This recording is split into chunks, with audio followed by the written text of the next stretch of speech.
Ladies and gentlemen, I welcome you to this Defense and Aerospace Roundtable organized by Southern India Chamber of Commerce and Industry jointly with SAS Partners. To start off today's proceedings, I would now like to request Mr. A.R.R.M. Arun, President of the Southern India Chamber of Commerce and Industry, to deliver the welcome remarks, please.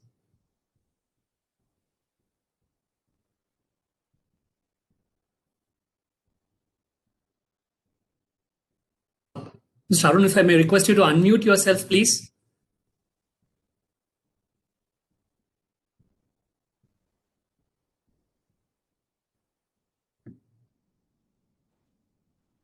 Am I audible, Vinod?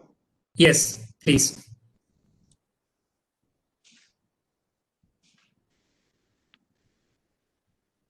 Vice Admiral Mr. S.R. Sharma, Chief of Material Indian, members of our Defense Forces, distinguished speakers of today's panel discussion, members of the media, ladies and gentlemen, Vanakkam.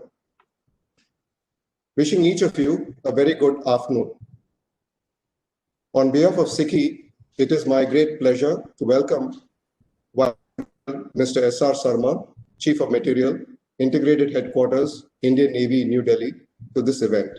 We would like to appreciate him spending time with us today to address this important event. I would also like to welcome the distinguished speakers and also appreciate their partnering with SICCI in organizing today's event. I would also like to welcome the entire naval team and all participants today. When we look at Tamil Nadu is known to be one of the most advanced, industrially progressive, and competitive states of India. With a diversified industrial base, strong fundamentals, and above all, a well-educated and skilled population, the state is certainly a leader in our country. It has pioneered a number of crucial industrial sectors, such as automotive, leather and textiles, information technology, and healthcare, among others as well. Tamil Nadu has the largest number of factories and provides the largest employment in industry amongst all states in India. It is in this context that it would make logical sense for this strategic state of Tamil Nadu to look at defense manufacturing as its next growth engine. This is especially considering the draft Defense Acquisition Procedure 2020, DAP 2020, the draft Defense Production and Export Promotion Policy 2020, were jointly announced by the Department of Defense recently. As you are all aware, India's defense and aerospace market is among the most attractive globally. Knowing this is why the government of Tamil Nadu is keen to leverage this advantage to promote investments in the sector. The Defense and Aerospace Policy 2019 of Tamil Nadu also provides the needed incentives and measures to develop a strong domestic capability in defense, to give greater impetus for economic growth, skilled job creation, and to support growth of domestic manufacturers, importantly, the MSME segment as well. When we look at the Indian Navy, as you are all aware, our Navy is one of the largest navies in the world and the most capable in this geographical region. Today, our Navy has a variety of classes of ships and submarines, much of it being made in India. The indigenous warship building commenced by the Navy during the mid-60s has enabled our country to achieve this high level of self-reliance in shipbuilding, ship design, shipbuilding, submarine construction, and also in a wide range of naval equipment and machinery through our shipyards, PSUs, and private industries. The next 5 years will see considerable change in the dynamics of this industry. The results of liberalization and proactive policy decisions by the government, especially during the last 2 years, are beginning to bear fruit and will gather momentum as decisions are executed. Therefore, the micro, small, and medium enterprises sector, which has emerged as a highly vibrant and dynamic sector of the Indian economy over the last 5 decades, needs to understand this and integrate themselves into the supply chain of national and international defense majors. In this way, we will certainly be able to reduce our dependence on foreign supplies. This is also to gain a foothold in the international aerospace and defense market that our MSMEs have to be paying attention to. Within SICCI, it is in this context that we find today's event extremely timely. SICCI would like to commend our Navy for being proactive and for choosing to interact with industry in this region. We hope that this good beginning is sustained and regular interactions such as these are consistently moved forward upon. SICCI will be doing its part in ensuring that this good venture certainly continues. I would like to commend all the participants for their focus in the sector, and I assure you of the support of SICCI in promoting defense and aerospace manufacturing in our state. SICCI has always advocated for the indigenization of the defense and aerospace industry in our nation, with a specific focus on Tamil Nadu, through our various engagements and conferences with the defense forces. SICCI is committed to the establishment of the defense corridor in the state, and we strongly feel that the industry in this region should not miss this unique opportunity to manufacture for and supply to the world's most profitable defense market. Chennai, which already possesses inherent strengths in automotive manufacturing, this scaling to defense manufacturing would certainly be the next logical step. I would like to assure you that we would continue to engage with our defense forces and host similar interactions in the days to come. We hope to host the next interaction in a hybrid mode during February of next year. I would like to take this opportunity to thank SAS Partners for their support and helping release the knowledge report that we have put together. With these few words, I would like to welcome each of you once again and wish you a fruitful while intellectually enriching learning experience today. In closing, I would like to add that SICCI greatly appreciates the contribution of our defense forces that each member has been providing for our country. This includes each of their family members as well. It is with this in mind that we have approved an open invitation to any of our defense force members, as well as their immediate family members, to any of our programs for perpetuity. With these few words, welcome you again to today's event and looking forward to each of you continuing to partner with us as we move ahead. Thank you. Thank you, President, for warm words of welcome. We now move on to the session. The first session, the inaugural session, is all about demystifying the recent policies that the central government had released and how it impacts the defense and aerospace sector. So we move on, and it is with pleasure that I would like to invite our chief guest for the day, Vice Admiral S.R. Sarma, AVSM, PSM, the Chief of Material, Indian Navy, to deliver the chief guest address. Sir, please.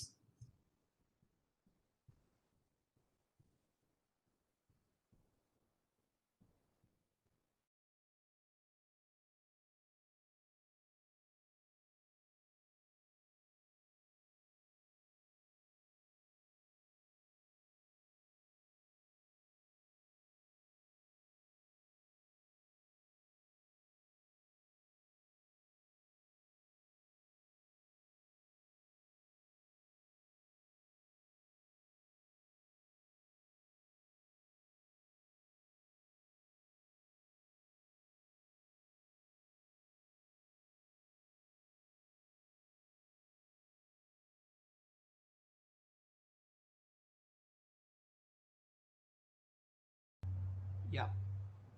Can you hear me? Yes, sir. We can hear you, sir. Okay. Sri Muruganandam, Principal Secretary, Industries Department, Government of Tamil Nadu. Dr. Neeraj Mittal, Managing Director, CEO, Guidance. Sri Arun, President SICCI. Commodore Ashok Kithan, Retired Head, L&T Shipbuilding. Colonel Kuber, Head, EY. Sri Amburajan, President, Tamil Nadu Small and Tiny Industries Association. Sri Ilangovan, Head Defense. Tamil Nadu Industrial Development Corporation, industry captains, participants, ladies and gentlemen. A very good afternoon to all of you.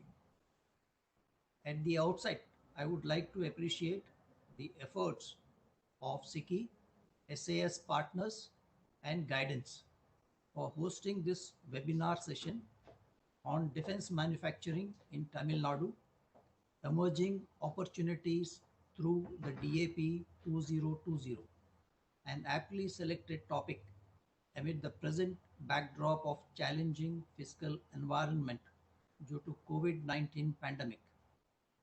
I am indeed honored to have been given this opportunity to speak to you all. The webinar aims to showcase Tamil Nadu as an investment destination for defense and aerospace industry, sharing of experiences, aspects, and expectations from all the stakeholders from different regions. All of us present in this forum would well appreciate the human efforts of the government in promoting Make in India with high impetus accorded in bringing in path-breaking initiatives to transform the country to Atmanirbhar Bharat. The Ministry of Defence in particular has launched numerous schemes which are primarily aimed at reducing imports, promoting self-reliance in defence manufacturing sector, and encouraging MSMEs to adopt to new technologies. The Defence Acquisition Procedure 2020 promulgated by the Ministry of Defence recently is effective from 1st of October 2020. This document focuses on ease of doing business to encourage foreign manufacturers to set up manufacturing entities in the defense industrial corridors established in the country. Chapter 3 of DAP 2020 provides a focused and structured approach with significant thrust to development of indigenous design, development, and production capabilities in the country, and introduces the concept of Make 3, which is aimed at manufacturing in India as import substitution for product support of systems equipment by indigenous design and development. This is one of the enabling scheme which can be used by the Indian industry to imbibe and fast track absorption of various technologies, whether it is software, hardware, design, manufacturing, systems engineering, systems design, etc. by industries through TOTs and joint ventures. The self-reliance through indigenization, the vision of Indian Navy since early 1960s, has always held the integration of domestic industry with the Navy's shipbuilding program and equipment development as the most vital component.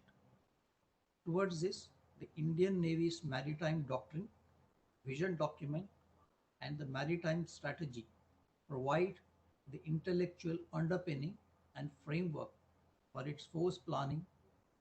In all these documents, indigenization and self-reliance has been a common and a dominant theme.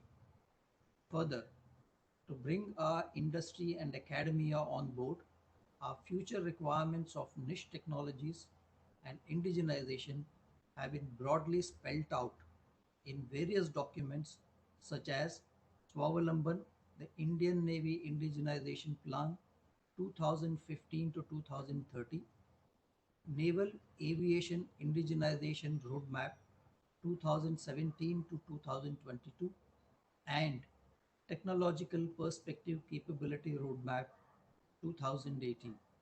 Through these documents, which are available in the open domain, Indian Navy endeavors to enable the industry and research establishments to plan and align their investments and R&D efforts to meet our future requirements. It is important to note that the Navy's role and responsibilities have expanded significantly over the years in response to changing geo-economic and geostrategic circumstances. These roles necessitate a wide inventory of state-of-the-art weapons, sensors, and systems for naval platforms that cater to India's maritime security needs, as well as provide necessary assistance to our friendly foreign countries in the Indian Ocean region. Warfighting platforms are supported by the niche technologies, which is a very specialized domain. Amalgamation of technologies in the domain of warfare is the need of the hour. The expertise available with the academia and industry, which can play a pivotal role in supporting the armed forces in acquiring these latest technologies. I am confident that this webinar discussions would act as a springboard to strengthen the relationship between our Indian industries and the Indian Navy, and would be a step in the right direction to further our government's initiative under Make in India. It's a matter of pride that with active participation of our industry, DRDO, and academia, indigenous content of 90% has been achieved under the float category of equipment and material used for the ship construction. Similarly, approximately 65% under the move category has been achieved. However, our indigenous production under fight category, which primarily comprises of weapons and sensors, is presently pegged at close to 45%. I see this gap under the move and fight categories as an opportunity for the Indian industry to leverage and participate actively to increase our indigenous content. We need to continue our efforts to find solutions to upgrade the equipments and systems of existing technologies, and also focus our work on new developing and inducting new technologies. Indigenous development of high-end technology, their translation into defense hardware, induction into the service with standardization is no mean task. It goes without saying that the process will require many challenges to be overcome, not only by the designers and manufacturers, but also by way of refinements and expediting our procurement process. To synergize the efforts of various stakeholders in the process of indigenization, Indian Navy has invested considerably in ensuring a sound structural support by creating organizations like Directorate of Indigenization at Naval Headquarters, indigenization units at the field level, and weapon and electronic systems engineering establishment at Delhi. I would urge the industry to engage with these organizations for any queries, assistance related to the requirements of the Indian Navy and the process and procedures envisaged in the indigenization development. The details of indigenization organization of the Indian Navy is also available in the open domain on the Indian Navy web portal on the internet. Indian Navy continues to strive to induct state-of-the-art and niche technologies for marine applications on board ships and submarines. Few examples to quote are the autonomous surface vessel for mine countermeasure role, high endurance autonomous underwater vessels for anti-submarine warfare operations, etc., being progressed under Make 2 category. Such projects are aimed at innovative technology development for autonomous and precise navigation, development of high endurance batteries or source of power, technology to support command, control, and communication, weapons and sensors payloads to support the operational requirements, and platform integration system to support autonomous operations. In this context, the theme for today's webinar is significant and appropriate. However, the most important point to be considered here is about our readiness for the new era and our ability to leverage the opportunities and leapfrog into being a global supplier of quality military products. I also would like to add that while our MSMEs in the country, some of them are outstanding, but one area which possibly requires a focus is the systems engineering, systems design, and system integration, or rather MSMEs who can act as the system integrators for the military systems, I think would possibly be the key in leapfrogging into this particular area and also to have a global presence.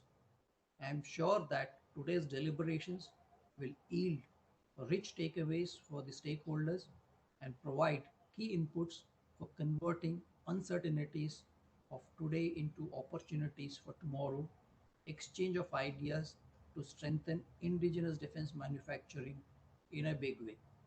With this, I wish the organizers and the participants all the very best and wish you all a happy, safe, productive times ahead. Thank you very much and Jai Hind. Thank you, sir, for your thought-provoking and insightful address. We will now move on to the next speaker. However, before I invite Colonel Dr. Sri Ramesh Narayanan to speak, I would like to inform the participants that the Southern India Chamber of Commerce and Industry, jointly with SAS Partners, have put together a report on defense and the aerospace sector today. So it is my privilege to request Mr. A.R.M. Arun, our president, to say a few words and release the report. Mr. Arun, please.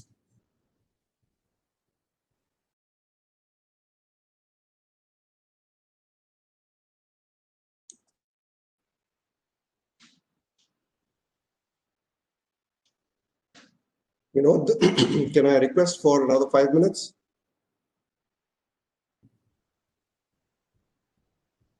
Sure.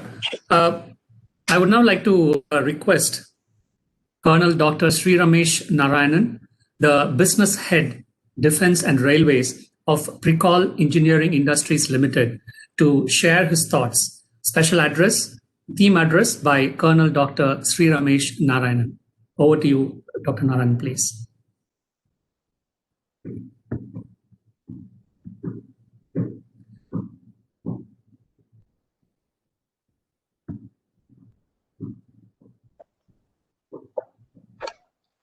Vice Admiral S.R. Sharma, AVSM, VSM, Chief of Imperial Indian Navy, Dr. Neeraj Mittal, MD and CEO, Guidance Tamil Nadu, esteemed colleagues and dear friends, a warm good afternoon. I feel privileged to give the theme address to this August gathering on a relevant subject of emerging opportunities through the Defense DAP 2020, which will have a very huge impact in the defense manufacturing sector. We in Precol have been in the defense industry for the past 25 years and have seen the changing landscapes from the yesteryears where the defense manufacturing was plagued with procedural hassles, licenses, lack of technology, funding, know-how, and lack of information, and you can add on to this. All these have been changed with the opening of the floodgates of FDI in 2014 and subsequently the MSME ED Act, DPP 2016, offset guidelines, the Make in India theme, and the Atmanirbhar Bharat Trust. This clearly shows that the government of India and its seriousness towards the defense manufacturing sector and the associated opportunities along with it, which comes to the MSMEs. As per the Virendra Singh Committee report, more than 80% of the components and sub-assemblies are being manufactured by the MSMEs. There are around 6,000 MSMEs across the country with a workforce of almost 11 lakhs. So it is very clear that they are an important cog in the wheel. In the DPP 2016, the indigenous content requirement was increased to 40%, which invariably helped the MSME increase their pie. The MSME Act stipulates that the government department source 20% of their annual procurement through MSME. The promulgation of 101 negative item list by the government very recently in the month of August also gives us impetus for the MSME to come into the fore, and also for the defense industry as a whole to grow up. In spite of all these GOI board initiatives, there is still a dire need of level playing field to the MSMEs due to the following issues. We still are with the reprehensive procedures which are very old and still not come to the latest standards which are required by the industry. One example would be we are still dependent on the GO standards, and we don't even think about the IS standards. And getting approval from GOs to IS standard itself takes a huge amount of time and effort. The finances for MSME is a big pain. With the present pandemic, you will also realize that almost 40%, there was a report where they say that the 40% of MSME may close their defense manufacturing shops. The permanence of order or a continuous order for a product which you have developed yourself is another one area which is plaguing us for a long and is a perennial problem till date. Still, there is a lack of information and a lot of lacunas in the system. The skill set of workers required for the defense industry is totally different, and it requires a continuous training which is not available in the run-of-the-mill shops. The testing of the products, the test procedures, and the quality approvals it's a very lengthy process and also requires changing this thing to the current standards. The tax structures are still very high. If there need to be a boost, we need to look into this particular thing also. Associated with this is the high R&D cost which is required for developing a particular product, and the low volumes which are associated with it, and not even knowing whether I will continue with that particular order or not. So, however, irrespective of particular things, government coming up with a DAP, draft DAP 2020, within 4 years of publishing DPP, gives us a very clear signal that they are very serious in this particular matter, and they really want that the MSME participation and the defense industry as a whole should participate in good strength. The DAPP also has got certain salient points like increased indigenous content, innovation as a new category has been added, the offset policy has been revamped, the project not exceeding till 100 crores are earmarked for MSME, the IDAX challenges, the TDF scheme, indigenous effort at various levels at the Army, Navy and the Air Force level, which has come till the unit level, the post-contractual management, and these are certain new things which have come in and which really augurs well for the industry and the MSME as such. I am very sure these particular points are going to be dwelled in detail by the various speakers who are going to come after this.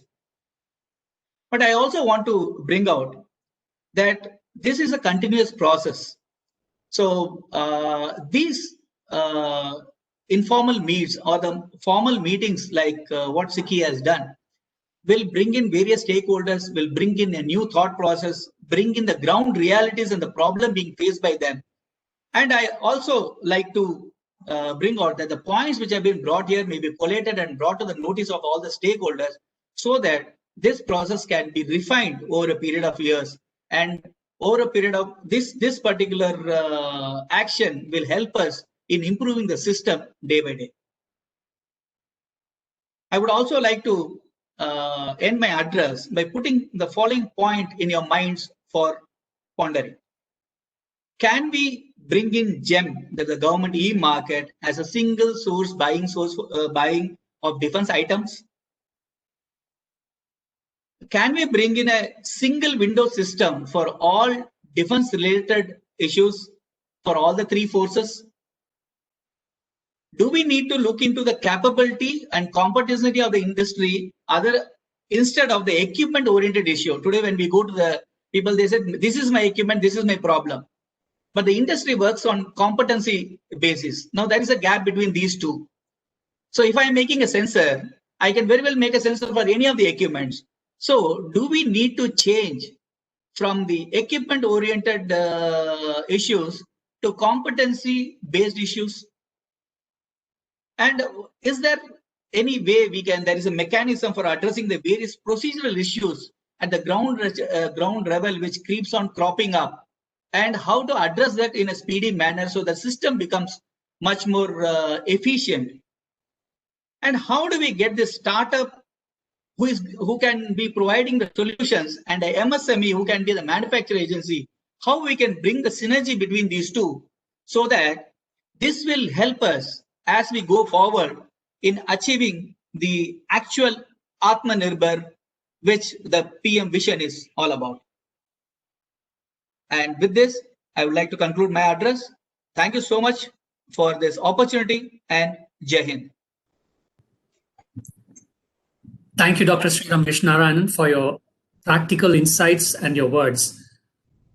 I now request Mr. A.R. Aramaru, President, Southern India Chamber of Commerce, to release the knowledge paper, Indian Defense and Aerospace Industry Outlook, by SICCI, SAS Partners, and Sugosha Adversary. President, please.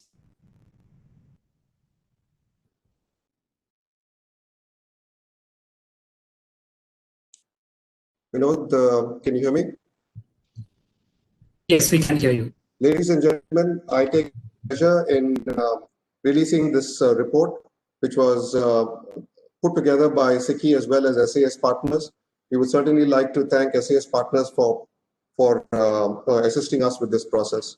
Let me show the report to you.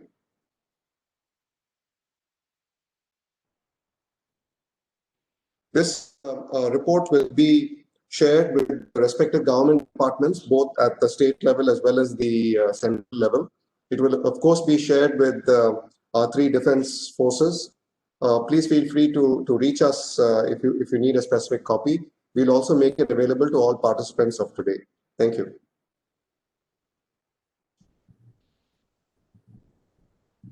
Thank you, President. I would now like to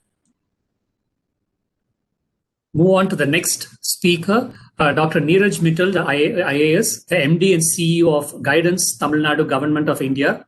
Unfortunately, Dr. Mittal could not join us owing to a few government imperatives.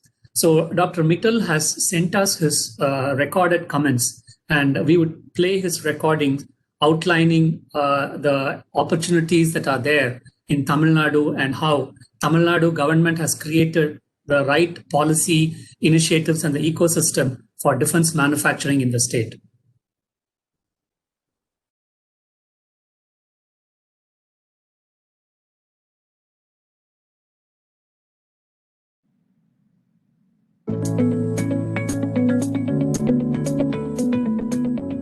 Dear friends, welcome to this presentation on the abundant opportunities which await you in Tamil Nadu. Tamil Nadu is a state that has grown to the second largest economy in the world. It captures almost 8% of the national GDP. Its GDP is equivalent to about 46th largest economy in the world. Has a high urbanization rate of over 50%. Tamil Nadu state is connected very well to the rest of the world through ports and airports. It is highly industrialized and home to 74 companies.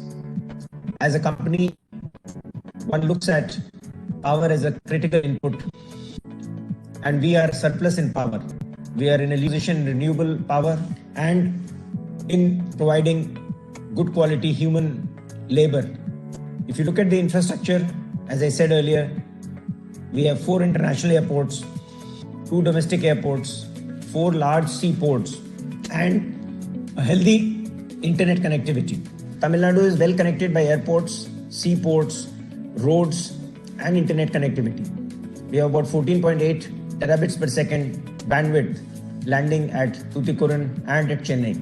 The state has a very healthy industrial policy with capital subsidy given to most investments, and then a special purpose package which is sanctioned for any investments over 500 crores. We also provide for stamp duty concession, a greening support towards environmental protection, an electricity tax exemption, training subsidy for men and women, and in selective cases, a payroll subsidy is also provided. We also provide for land allotment concessions, especially the SIPCOT land and in southern districts. The industrial development in Tamil Nadu has been very widespread, and as you can see, it is spread right from the northern part to the southern part of the state. We have 93 industrial clusters comprising of government industrial parks, private industrial parks, special economic zones, and SIDCO parks. A lot of industrial estates in and around Chennai are very close to the airport, and that area has seen a lot of industrial growth and development. Similarly, the next round of growth is happening around Hosur, Bargur, Coimbatore industrial belt. The state also excels in ease of doing business and improving regulatory compliance burden. The state boasts of a very good single window portal, which is now being upgraded from offering 36 services to roughly another 200 services, which will make the entire process electronic. There are a lot of initiatives which have been taken, including elimination of renewal requirements, which imply that the businesses can go on to do their work without worrying about compliance burden. We have a very good state and district business reform action plan to simplify business processes at all levels across the state. The state has pioneered into launching something called BizBuddy, which is an electronic help portal for all the industries specifically. Any help request which is submitted to this portal is committed to be solved within 30 days. In recent times, almost 75 requests have been completely solved with a reduction of 80% in the processing time. Many other incentives have been taken in the state, and we are continuing to take them to ensure that industries can do business seamlessly in the state. Guidance is a custodian of enabling business processes through a single window portal, which actually covers all clearances right from obtaining land, obtaining construction permits, no objection certificates, electrical inspectorate, pollution control board approvals, and trade licenses as well. The BizBuddy portal has an inbuilt escalation matrix. It allows for SMS and email notifications, real online tracker, and a management information system for monitoring all the grievances across all the departments and officers in the state. The major focus sectors of the state comprise of automobile and auto component sector. Tamil Nadu stands apart from being a leader in this sector, with about 35% of the India's auto component production happening here.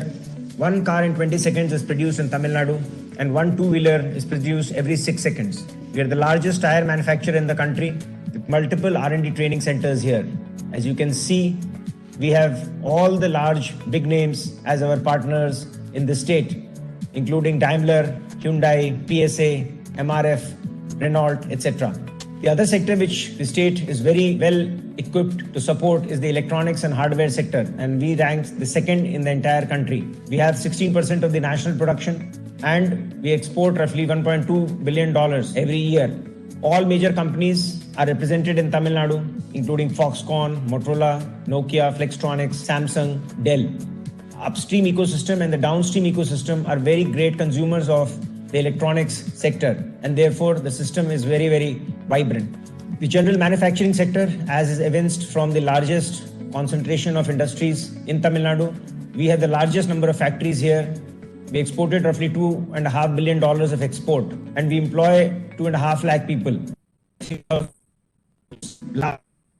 Which are represented in Tamil Nadu are all for us to see, include Mitsubishi, Komatsu, BHEL, Toshiba, Vestas, Timken. And these all have made Tamil Nadu their home for a reason, because Tamil Nadu supports all of them tremendously. Chemicals in the sector is another area of growth for Tamil Nadu. We are the third in the country, and we produce 6% of the chemicals output. While we are growing at about 15.3%, it shows that there is tremendous potential. With over 20,000 acres of land in Thoothukudi, the southern district is all set to become a petrochemical with logistics efficiency, and several new projects coming up in that area. Textiles and garments, and Tirupur is very for that. We export roughly $6 billion, and we employ 35% of the labor workforce here in this sector.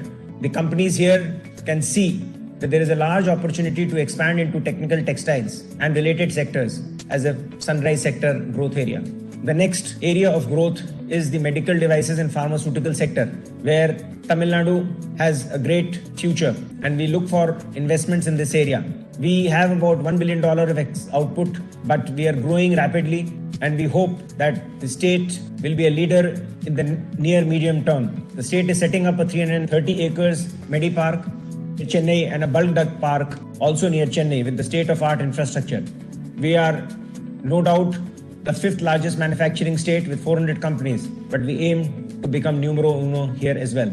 Tamil Nadu has been a land of agriculture, and therefore there is a great opportunity here to add value in this sector that will help increase the living standards of farmers. Agriculture contributes roughly 11% to Tamil Nadu's economy, and it sustains about 40% of our population. A host of companies are here who have made Tamil Nadu their home because of this excellent quality of raw material and which can be processed and exported. We are the 4th largest state in food processing, and again here we aim to become numero uno in the medium term. Aerospace and defense sector is something which is growing very rapidly in the country, and Tamil Nadu is the 2nd state which has a dedicated defense corridor. We are the first brownfield state to have this corridor. We already have an existing ecosystem of defense production, which you can see in the right-hand side map: Chennai, Hosur, Coimbatore, Salem. Price this vibrant ecosystem, there are a lot of opportunities to invest in MRO, precision manufacturing in these areas. We have a lot of companies present here, and we anticipate that this will be a great growth area in the near future. Renewable energy and manufacturing is another strength of Tamil Nadu, where we rank amongst the 9 global renewable energy destinations. We have a total installed renewable energy capacity of 14 gigawatts, and we export a lot of wind blades to US and other parts of the world. We generate roughly 8 gigawatts of wind power. The state is an ideal location to generate renewable energy both by wind and solar installation. All major players again are present in Tamil Nadu, and the upstream and downstream ecosystems provide tremendous opportunity for investors.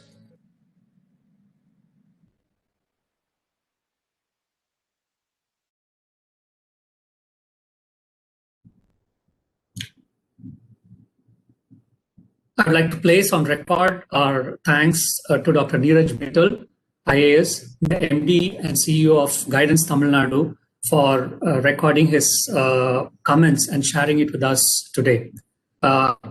Friends, I would like to inform you, if there are any questions, I would request you to post your questions in the chat box, and at the end of the session, we would have a quick question and answer session. Though the Chief of Material has another engagement and has to leave, we have his leadership team with us, and we also have the other speakers. So if there are any specific questions, we would be happy to take a few questions and have our esteemed experts answer them for you. We will move on to the next item in our agenda. It is my pleasure to request Colonel K.V. Kuber, Director, Aerospace and Defense, EY India, to address us next. Mr. Colonel K.V. Kuber is an alumnus of the prestigious National Defense Academy and the Technical College. Colonel K.V. Kuber, he is super specialized in electronic warfare, and he has conducted operations in Western and Eastern theaters, both in conventional and insurgency environments. He has also been an instructor in the National Defense Academy. He was the Director of Capital Acquisitions Program in the Ministry of Defense from 2005 to 2009. He has handled capital acquisitions of Army, Navy, Air Force, and ICG, more than 500 programs worth lakhs of crores. He founded and established the Defense Offset Facilitation Agency, or the DOFA, in the Ministry of Defense, and was the chief architect of the offset policy of the Government of India since its inception in 2005. He was also the advisor HQ for DRDO from April 2014 to 2015 for technology transfers and offset. Colonel Kuber, he is also the member on the National Committee of Experts for the formulation of DPP-16 and the Dhirendra Singh Committee constituted by the Honorable Raksha Mantri. He is presently the Director, Aerospace and Defense for EY. In this assignment, he handles assignments with MOD on the population of the defense industry corridors besides other engagements. I now like to request Colonel K.V. Kuber to speak on the opportunity radar, the interpretation of the policy and business opportunities. Colonel Kuber, please.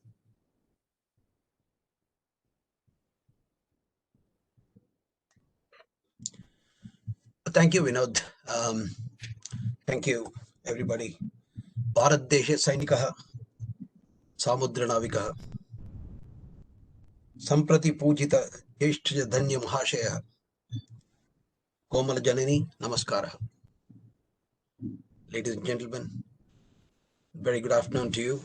Namaskara. I wanted to bring in the right traditions of India to begin with a few words in Sanskrit. And for my country cousins back in Tamil Nadu, Malay Vanakkam. To introduce myself, I belong to Srirangam in Tamil Nadu, and therefore it gives me great pleasure to speak on this particular platform of the South Indian Chambers. And we are talking about the policies and the policy interpretations. And let's see where we are leading ourselves to. I heard Colonel Ramesh asking a few very pertinent questions towards the end, whether we should take everything on the GEM portal, and should we focus on capability rather than equipment, and how do we bring about synergies between the startups and the MSMEs. So I'll be addressing that as we go forward, but I wanted to begin by saying that we have a great policy perspective. We've got one of the most friendly defense industry policies in the world. And so I think from the policy side, there is less to complain. A recent study of the Britain's Ministry of Defense had predicted that India's defense expenditure is expected to accelerate over the next 30 years to be a leading economy, occupying a second tier, but then China, India, and US are likely to lead the defense-related research and development and further enhancing our own military capabilities. So we are set in very, very good times, and I think the seeds have been laid very well. India is likely to be among the top 3 military powers by 2045, with a projected outlay of $654 billion, as predicted by RAND in one of the reports, and likely to surpass Japan, Australia, South Korea, and so many others. I just want to give you a perspective of Israel, for example. More than 70% of the military capital outlay is directed towards export markets. Collectively, between IAI, IMI, Rafael, Elbit, Ezra, they account for 90% of their exports. South Korea in the 80s, the ROK's defense industry was based on US technology. And Washington's subsequent control regulations made them look inside, and they went into the K-2 battle tank, the K-21 infantry fighting vehicle, the K-9, which we have today, and they have started supplying to us. US, of course, bases its own commitment to R&D on sort of 3 milestones.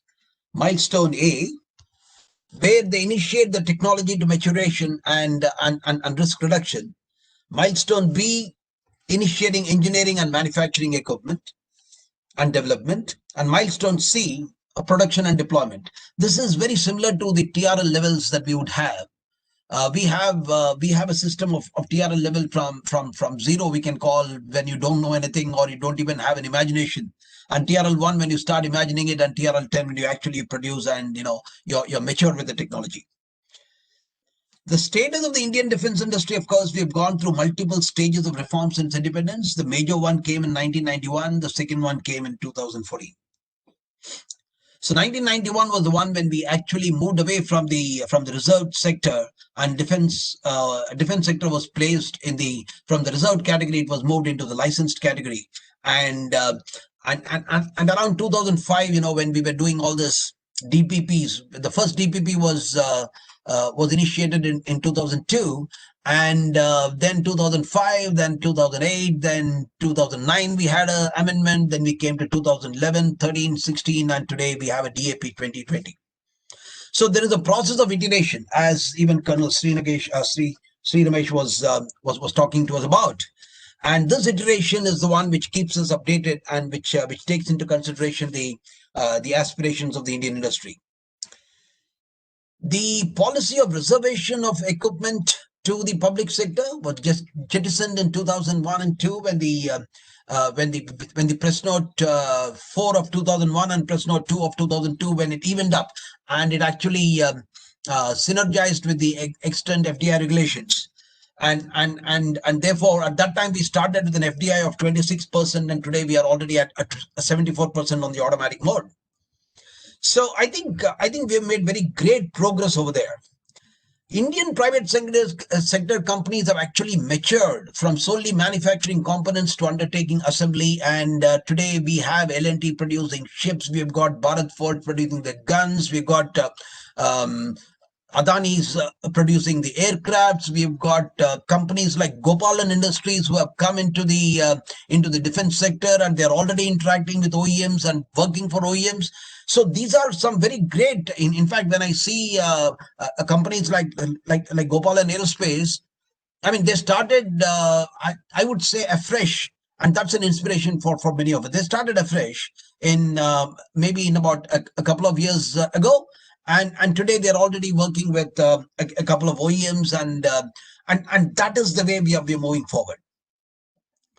We have got a few aerospace clusters. You see the Adi Butler, the Belgaum, Sri City, Devanahalli, and others. And then I'm not talking much on the corridors, because that is something that I've extensively worked on. And as the director EY, I was interfacing directly with the Ministry of Defense in creating the detailed project report for both the corridors, the Tamil Nadu and UP. And we have interacted with both the governments, both the state governments in UP and Tamil Nadu. And therefore, I don't want to talk because there are many people who are going to talk about it. But the point here is we are already thinking in terms of a holistic solution towards defense production, and that is something that's very good. So if you see the way the budget has been swinging us, we are talking about a capital outlay. If I were to talk about something like 93,982,000 in 2018-19 to about 1,13,734 in 2021. This is the capital budget. And when I talk about the revenue budget, we are talking about something close to 2 lakh crores in 2020. That is the present one. And about 185. It started with 185 when it was in 2018-19. So when I see the breakup of the procurement, domestic versus imported, the last 3 to 4 years, I could probably say that there are about 162 contracts that have been signed with Indian vendors. 96 have been signed with foreign vendors, and the equipment contracted during this period includes helicopters, missiles, shallow water crafts, torpedoes, bulletproof jackets, aircrafts, rifles, artillery guns, etc. And when I see the imports, we have something, we are talking about imports of 13,412 million from 2015 to 19. And I see here, when I see actually between France, Israel, Russia, United States, when I try to make a small comparison, we have been importing mostly from France about 1,600 million, Israel about 1,900 million, Russia about 7,500 million, United States about 1,200 million. So we have been sort of importing, and our import ratio, in spite of all the policies, in spite of all the procedures, we are struggling to touch the 35% mark. So the indigenous content is still around the 35% mark, and we are struggling to break that barrier, and we are still importing more than about 65% of our needs. The defense production on one side has been increasing, and this is a very interesting statistics that I'm going to give you. When you see, I'm going to tell you from 2016-17, when the defense public sector units were producing something like, I mean, including the ordnance factories, something like about 54,000 crores, and in 2019-20, it still remained around 54, 55, 56,000. Whereas the private industry, which started around, let's say, 14,000 crores, has come up to something like 17,350 crores in this period. See that still the private industry is not catching up in terms of the of production. That is simply because they don't get the orders. And there are still some areas where the orders are going on a single tender basis to the public sector. As far as exports are concerned, there is a reversal here, a role reversal, I would say. The total exports in 2016-17 was around 1,500 crores, out of which the DPSUs were exporting 1,300 crores. The private sector had a mere 200 crores. When you see 2017-18, it was total was 4,600 crores. DPSUs remained around 1,500 crores. The private sector came up to 3,100 crores. And 2020, where we have the full figures, out of a total of 9,000 crores, the DPSUs is a mere 900 crores, and the private sector is about 8,000 crores. And that is the contribution of the private sector. And what it actually indicates to us over here is the opportunity is over there.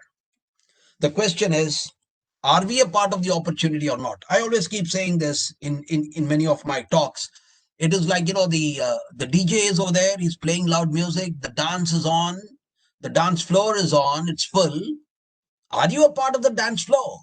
So if you want to go and be a part of that dance and music, you need to dress up. And what it means for a defense industry to dress up is to get the certifications done, get their quality assurance done, get the product in place, get the processes in place, keep the technology intact, get the technology required either for the manufacturing technology or for the process technology, and there you are. You're part of the music, you're part of the game.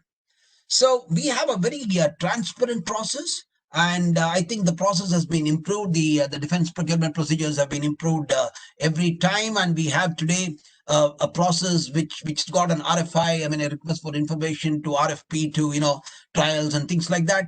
It's a very, very well laid out process. There are multiple stakeholders. You just cannot catch hold of one stakeholder and say, go on. And that's where I come to that point. Can a single window system, when Colonel Sri Ramesh was asking this question, I don't think it's possible. There are multiple stakeholders in the system. There is a user, there is a trial unit which is independent of the processing, independent of the GS evaluation. There is a person who makes the RFI, there is a person who releases the RFP, there is a person who conducts the trials, there is a person who evaluates it, there is a person who does the quality, there is a person who does the GS evaluation, and then there is somebody else who takes the decision. So we have a very, very good process, very complicated process. I think it's a process, one of which we used to call it as passing the baton. I see that General Subramanian is here, and we used to discuss a lot during the experts committee discussions when we were formulating the 2016. The entire idea is of passing the baton, and once the TEC is over, you pass the baton to the next guy, and then it carries on. Now, coming to offsets. There are many people who have this perception that it is slowing down due to the DAP 2020. But let me give you some figures. Today, totally, we have about 56 contracts with $13 billion signed. US is leading with about $4.5 billion. Boeing about 3.85, BAE about 221 million, Lockheed Martin about $1.2 billion. Boeing has got 225 suppliers today. They are doing a sourcing of close to $1 billion every year. Lockheed Martin has got 240 suppliers. They're doing about 600 million exports from India. France has got overall about $5.3 billion. Dassault themselves have got about 4.1 billion. MBDA about 720 million. Thales about 470 million. Nextra 21 million. Israel has got about a couple of $1 billion between IAI, Rafael, Elbit, El-Isra, Elta. Russia has got about $800 million. In the pipeline, we've got Hanwha, Caracal, Raytheon, add another $2 billion. So if I add this $2 billion to the $13 billion, we're talking about $15 billion, out of which only about $4 billion have been expended. As of today, there is a backlog of $2.4 billion, which accounts to the contracts that have been signed in the year of the Lord, I will say 2008 to 2013-14. And when we take the recent ones, then we have close to about $1 billion every year for the next 10 years. So that's the opportunity that you need to tap. But then you need to dress up.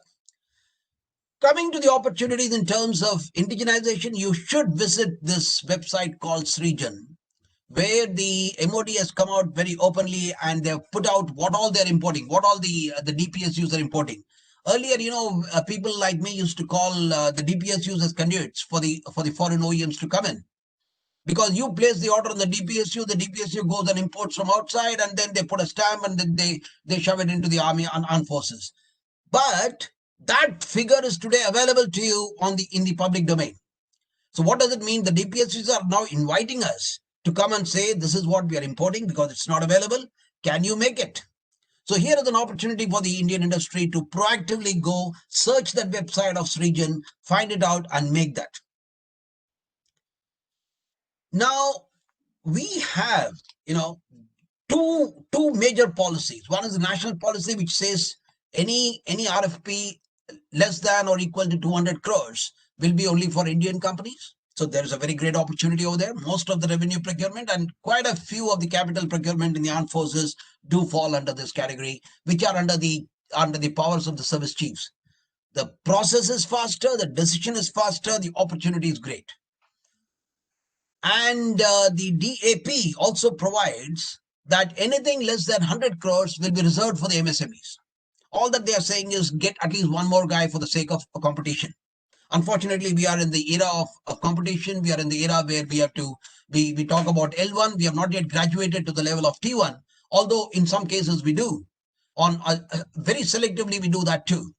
But in principle, we are going to follow the L1, and therefore we are talking about a multi-vendor situation. We are already talking about an FDI of 74% under the automatic route. This again calls for great relationships that you can have with your foreign OEMs and bring them inside. I remember Kal Ramesh talking about how do you integrate startups and MSMEs and all that. Here is the game. The Ministry of Defense has changed the game, the rules of the game over here. So they have something like something called as the IDEX. IDEX is all about innovation. It's an opportunity where you can go proactively suggest to them and say, this is my innovation, this is what I want to do, and this is useful to you. They give technology challenges in the IDEX. Something close to DARPA. I won't say it's as good as DARPA, but yes, we are reaching there. And we already have the 4th round of IDEX challenges finished just about yesterday. And there is a lot of funding that's going on through the TDF, the Technology Development Fund. And therefore, we've got some excellent companies down there. And one of them I know is SpaceX, which is doing some excellent job. I'll say some job of a confidential nature, which the armed forces really want.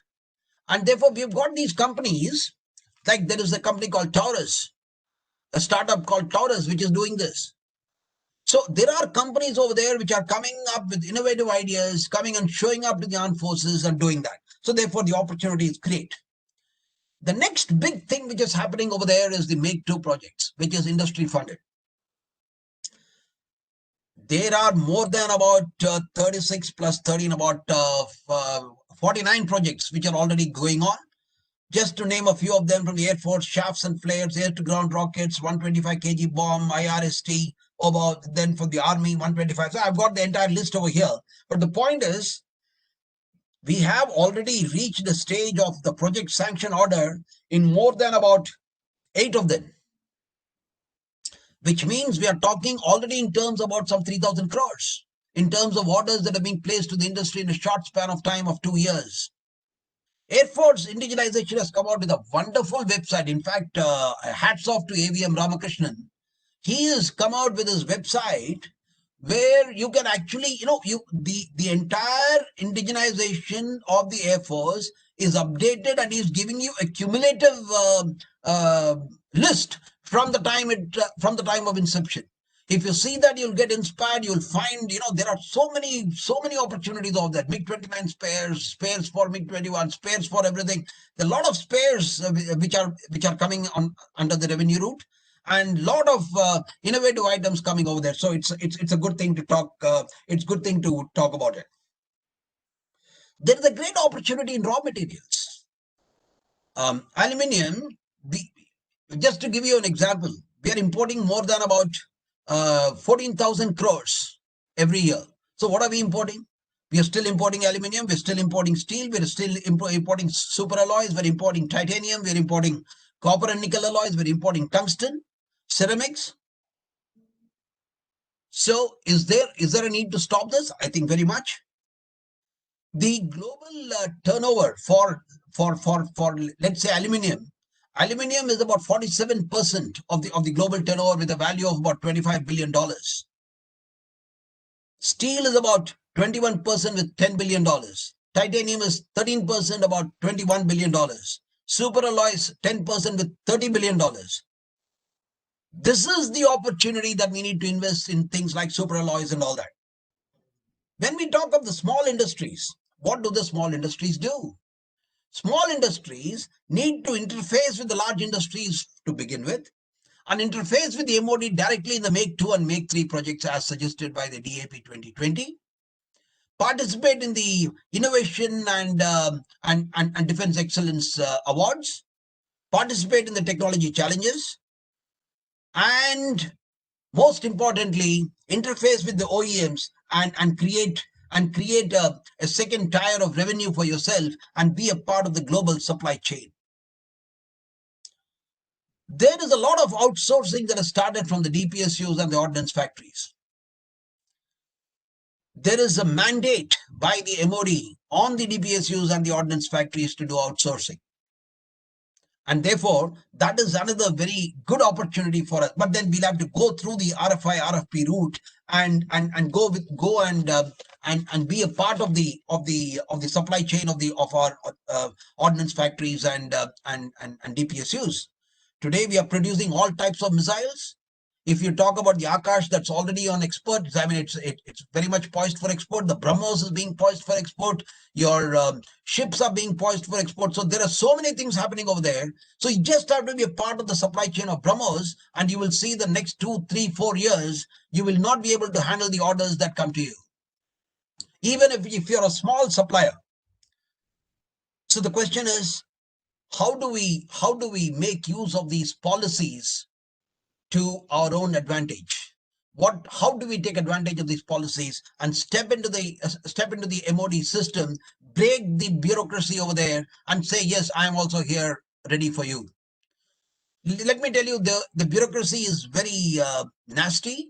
The process is very bad, but the people are so good. You just have to go there and say, I'm here, I want to break the system, and they say, please tell me, I'll help you do it.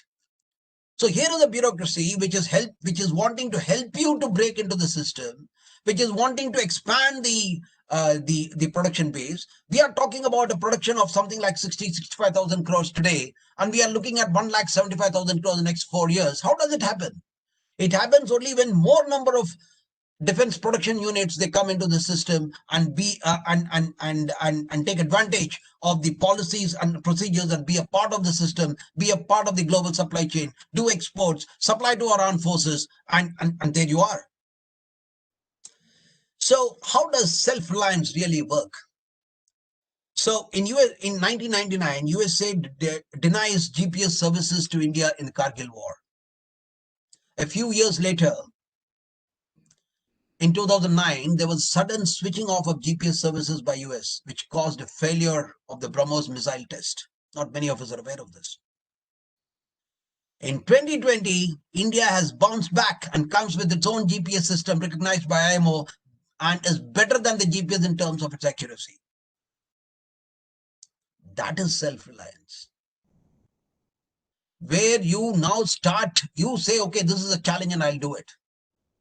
When I was in the army, I'm talking about the year of 1992, 93, when we were formulating the GSQR for Samyukta, the indigenous electronic warfare program, and we were at one time depending upon the US for many of the components, and then came the sanctions.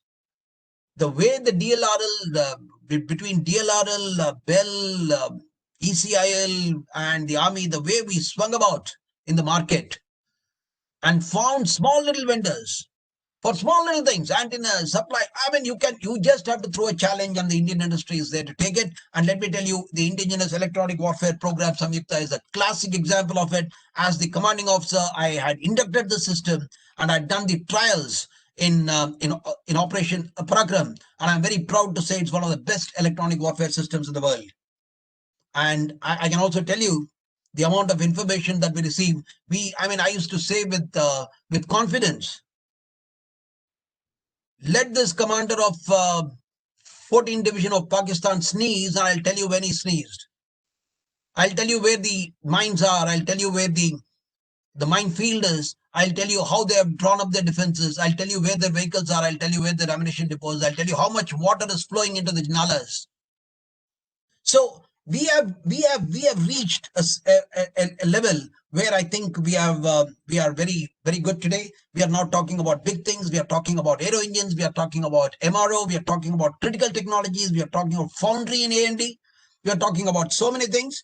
So, ladies and gentlemen, once again, I must tell you, there is a stimulus package. As I conclude, I just want to throw up a couple of things. There is a stimulus package for MSMEs, which comes with a collateral-free automatic loan, subordinate debt for stressed MSMEs, fund of funds, GST on MRO, reduction of CGST rate on MRO services. The DAP 2020 is itself is talking about your raw materials, the military materials, MRO and things like that. You talked about the defense production and export policy. I talked about the 35,000 crores that we need to export. There is a target. Bifurcation of the capital budget. Today, the Raksha Mantri has allocated 52,000 crores only for Indian RFPs. The 101 items, the 108 items of the DRDO, the FDI policy, press note 4. I think we are in very good times, and I'm sure Tamil Nadu industry, like somebody else was also saying, I think we are a brownfield. The capability existing in Tamil Nadu. I've been to all the industry associations out there. I've been to Tansia. I think somebody is speaking from Tansia a little later. I've been to Tansia. I've been to Hosur. I've been to all these places, and between Trichy, Madurai, industry is great. Somebody talked about textiles. I'm telling you, the future is in technical textiles. The entire future of the armed forces will be in technical textiles, because we're talking about personal equipment. We're talking about armoring of the helicopters. We are talking about camouflage nets. We are talking about clothing, extreme cold climate clothing. And we are talking about, everything. The technical textiles by itself is a very great subject. I think it draws a great synergy in the areas of Salem, and where we are the largest exporters to the world from here.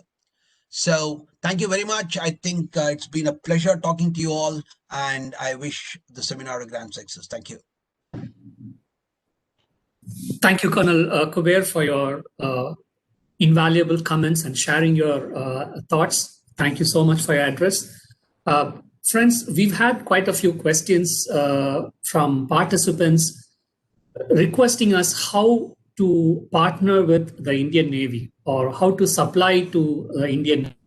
We already have Captain Rajiv Banerjee posting his information on how the indigenization, the units that are in charge, and the contact information.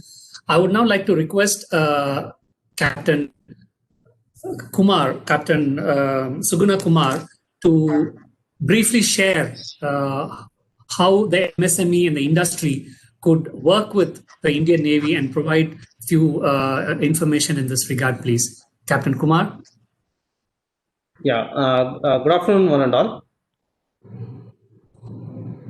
As far as as the indigenization requirement is concerned, as our chief guest, Vice Admiral S.R. Sharma has already brought out that we have a published document on indigenization requirement of systems and equipments under various categories. The document name is Swavalamban, and this document is available on web portal indiannavy.nic.in. That is as far as the requirement is concerned. Now we broadly have two types. One is the equipments and system, and the second indigenization requirements is the space and components. To address these requirements at headquarters level, we have a directorate called Directorate of Indigenization. That is where from now I am speaking. And we have got satellite units, indigenization units, one east and indigenization unit west. That is in Visakhapatnam and Mumbai. The major systems, equipments, the indigenization is steered from the naval headquarters, that is Directorate of Indigenization. Whereas the requirement of indigenizing assemblies, sub-assemblies, components, and small equipments, they are steered by indigenization unit east and indigenization unit west to meet the requirement of ships and submarines in eastern seaboard and western seaboard respectively.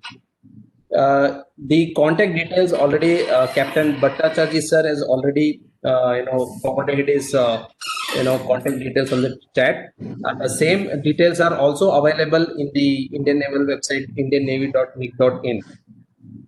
And the requirement of the space and components, it's a continuous process.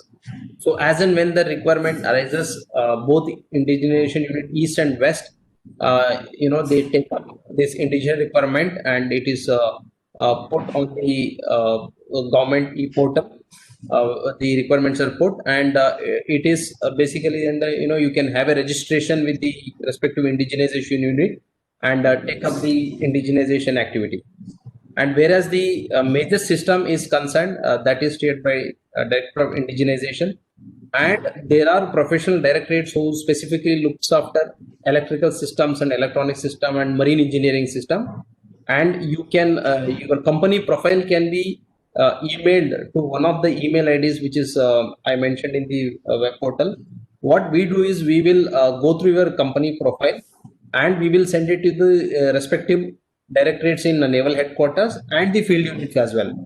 So based on your company profile and as and when the requirement arises, those directorates will contact on email, and whomsoever we are forwarding the details of the companies, we will also inform the contact person through that email. I think, Mr. Vinod, I think I have answered. If anything else need to be added, I will be more than happy. Yes. Thank you so much, Captain Kumar. You shared the process as well as the way forward, how the industry, specifically the MSME, can work with the Indian Navy. Thank you so much. Friends, we'll move on to our next session. So far, we've been talking about the general policy framework and the new policies that have come in place. Now we would move on to talk about Tamil Nadu. How Tamil Nadu is a potential investment destination for defense and aerospace sector, and what is the way forward? What is the road ahead? So to help us in this journey, to take us forward to the next session, we have Mr. Vijay Kumar, who will be the moderator for this session.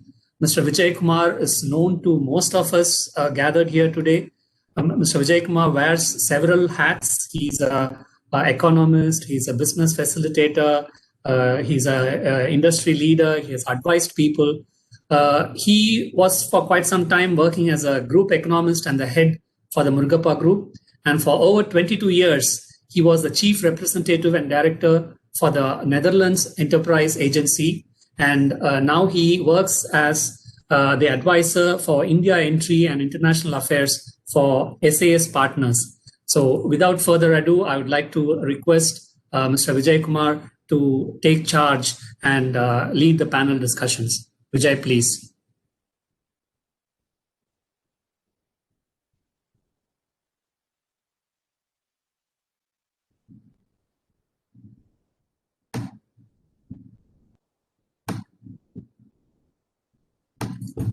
Okay.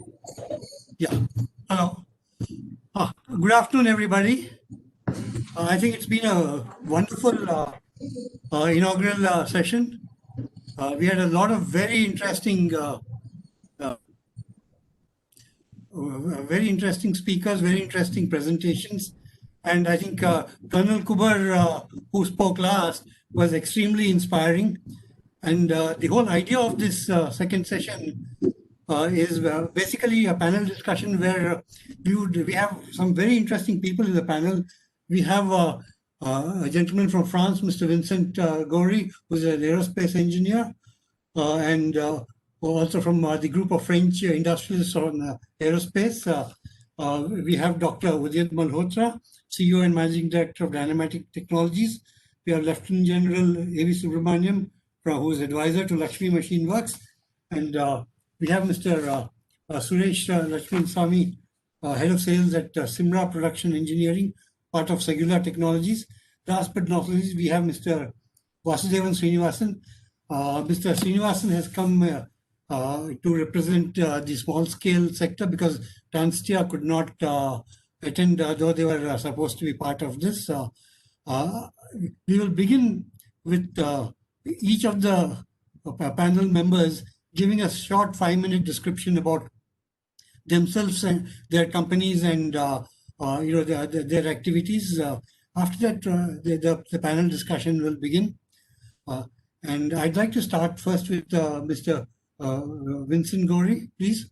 Could you introduce yourself?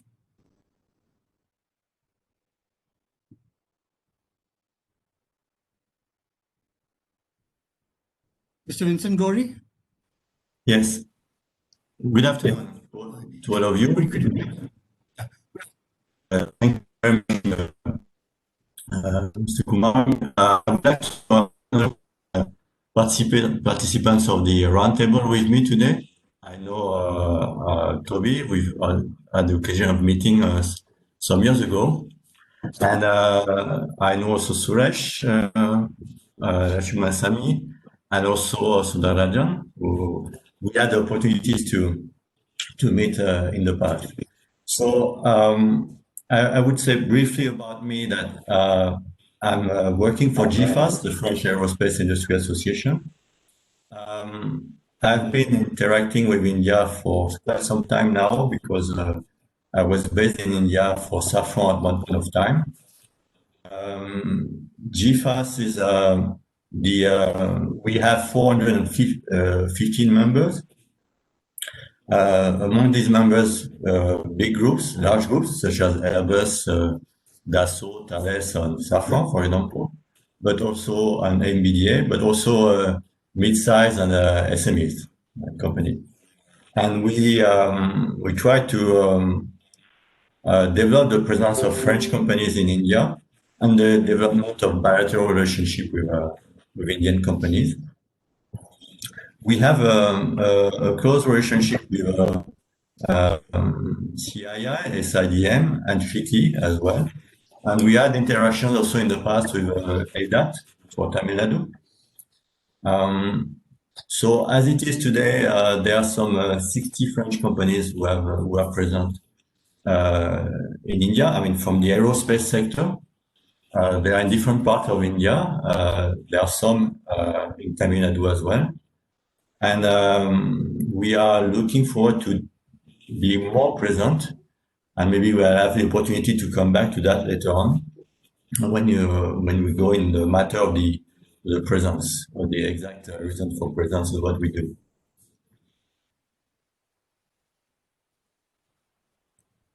Thank you, Mr. Gori. Could I now ask Dr. Udyant Malhotra to give his presentation?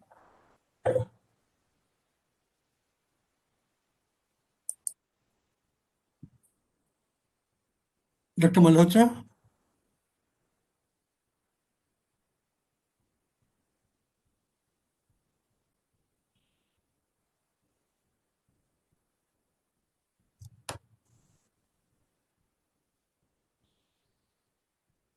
Dr. Malhotra, can you hear me?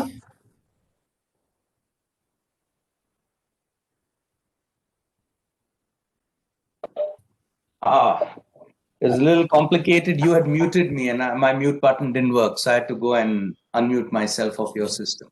So good afternoon, ladies and gentlemen. Thank you very much for having me here. It's a pleasure to be on this panel. I serve as the Chief Executive Officer of a company called Dynamatic Technologies Limited. We are headquartered in Bangalore, but we have manufacturing plants across southern India between Tamil Nadu and Karnataka. We also have manufacturing plants in UK, Germany, and the United States. But we're an Indian company. I'm an entrepreneur and a professional CEO, so I lead the company, but also I'm a large shareholder. Our company started many 4 decades ago. I've been working here for the last 35 years. We had a small business making hydraulic gear pumps that used to be really for tractors. And around 1990, when the Soviet Union collapsed, we read about how the Indian Army was having difficulty in getting hydraulic parts for the battle tanks, both as spares as well as for our production line in Awadhi. So we started and we developed these products. We developed all the major systems for the Arjun hydraulic systems. And then we started building aerostructures with the DRDO for the Lakshya. We then partnered HAL with development of the IJT and then became the largest private sector partner for them. We make 1/6 of the Sukhoi airframe. We make the main fuselage for the Tejas light combat aircraft. And as we globalized, we became a global super tier one. We are a sole supplier to Airbus for all the flap track beam assemblies that lift the aircraft up into the sky and bring it down, as well as major structures for Bell helicopter, as well as Boeing military, Boeing defense systems. So we're really a company that designs and manufactures highly engineered products. We're very privileged to be talking on this platform today because our operations in India, where we originate from, are entirely across the southern part of India, which is Chennai, Coimbatore, and Bangalore. And I'd love to share our experiences. Thank you. Thank you very much, Dr. Malhotra. Indeed, it looks like a very interesting company, and you seem to have done a lot in the aerospace and especially in the manufacturing sector. And we'd definitely be interested in your views on a number of issues. Can I go to our next speaker, Lieutenant General, Lieutenant General E.V. Subramaniam from Lakshmi Machine Works? Good afternoon to everybody. And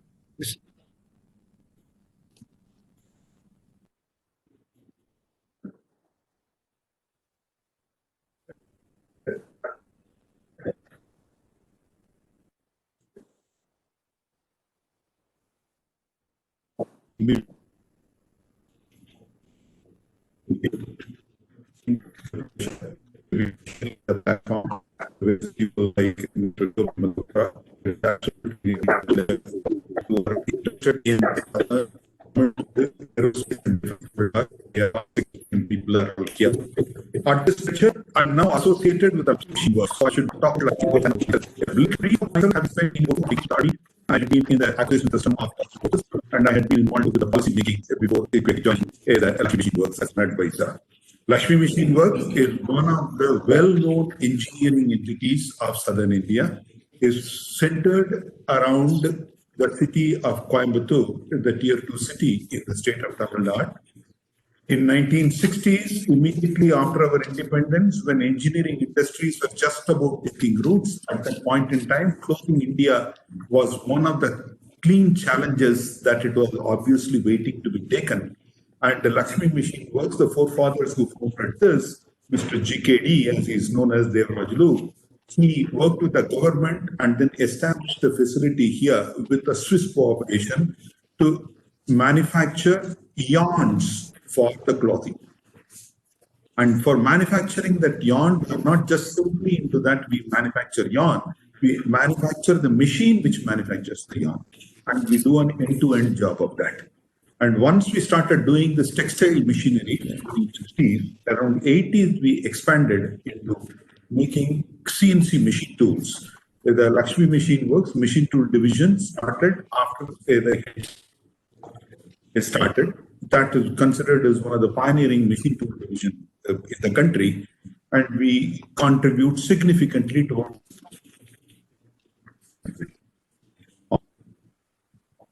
the machine tool division supplies some very critical tool solutions for defense manufacture, particularly for the ordnance factories and the defense PSUs. To support the textile machinery and also the machine tool division, a foundry was started. That foundry now has expanded and provides major castings to Bharat Earth Movers Limited, which includes not only the earth moving thing, but also many defense system related foundry work is also done there. In the last about 15 years or so, one of the related organization of LMW entered into the space business because we talk about aerospace. It went into the space business thanks to the interest of Indian Space Research Organization. That one gave a kind of a motivation for the complete LMW group to start the Advanced Technology Center, which began in 2010, primarily focused on aerospace, large structures for aerospace. As of now, we supply to major defense customers, DRDO laboratories, and also we supply to some other foreign OEMs. So of now, LMW, with all its units located in Coimbatore, with a sustainable ecosystem also built around here, linked up with many MSMEs here. And as it is very well known that Coimbatore is the home for multiple number of very vibrant MSMEs working along with them, we now have a very viable ecosystem to contribute towards the Tamil Nadu Aerospace and Defense Corridor. Thank you. Thank you very much. Now, Mr. Suresh Swami, Head of Sales and Production Technologies, to give a technology presentation about this company and what they've been doing.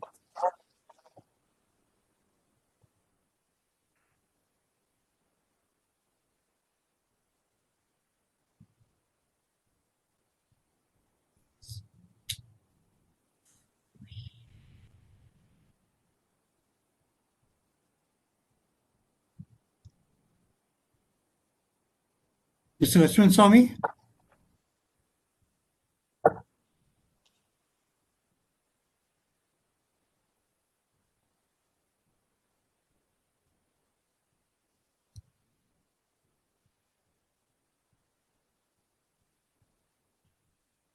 Good afternoon. This is Suresh Lakshmanasamy. Can you hear me? Yes, very clear. Thank you. Yeah. First of all, I would like to thank SAS Partners and the Southern India Chamber of Commerce and Industry for suggesting me to be part of this panel discussion. Myself, I have a double degree, like I have studied in India and then in France too. So I'm holding a master's degree in mechanical engineering. I've been always working in France into the aerospace domain for like almost 30 years now. I do also have some experience of working with India. I've been an entrepreneur in France and in India, like in Tamil Nadu specifically. I was having an engineering services company, which was created in 2002. And then I had been the project director for creating a joint venture in Belgium. The name of this company is Squad. It was a joint venture between Acres, Aubert & Duval, French company, and Sedforge. I had been working for Sedforge at the time. Squad is a company where we have invested $15 million. It's a company specialized into the forgings for the aerospace domain. So we have invested in one of the biggest hydraulic press even today, I think in India, about 10,000 tons capacity. And 2018 and 19, I was in India for Sigla Technologies, for which I am working today. So Sigla Technologies is about 13,000 employees worldwide company. It's an engineering services company globally. We are present in 32 countries, and we are into different domains: automotive, aerospace, energy, and rail. In India, we do have a presence in Chennai and Delhi. Mostly in Chennai, we are into the engineering services. And globally in aerospace, we have almost like 1,200 employees, where we have the manufacturing facilities in France and in Morocco. We do have the production services, and we do also have a big setup in for the MRO activities into the military helicopters.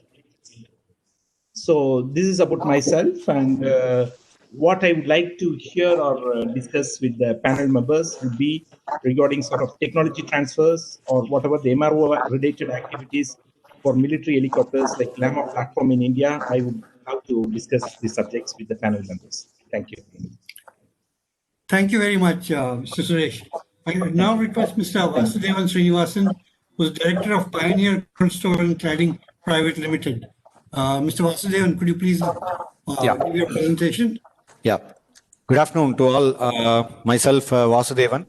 I'm office bearer, Tanstia, as well as Managing Director of Pioneer Cold Store and Cladding Private Limited.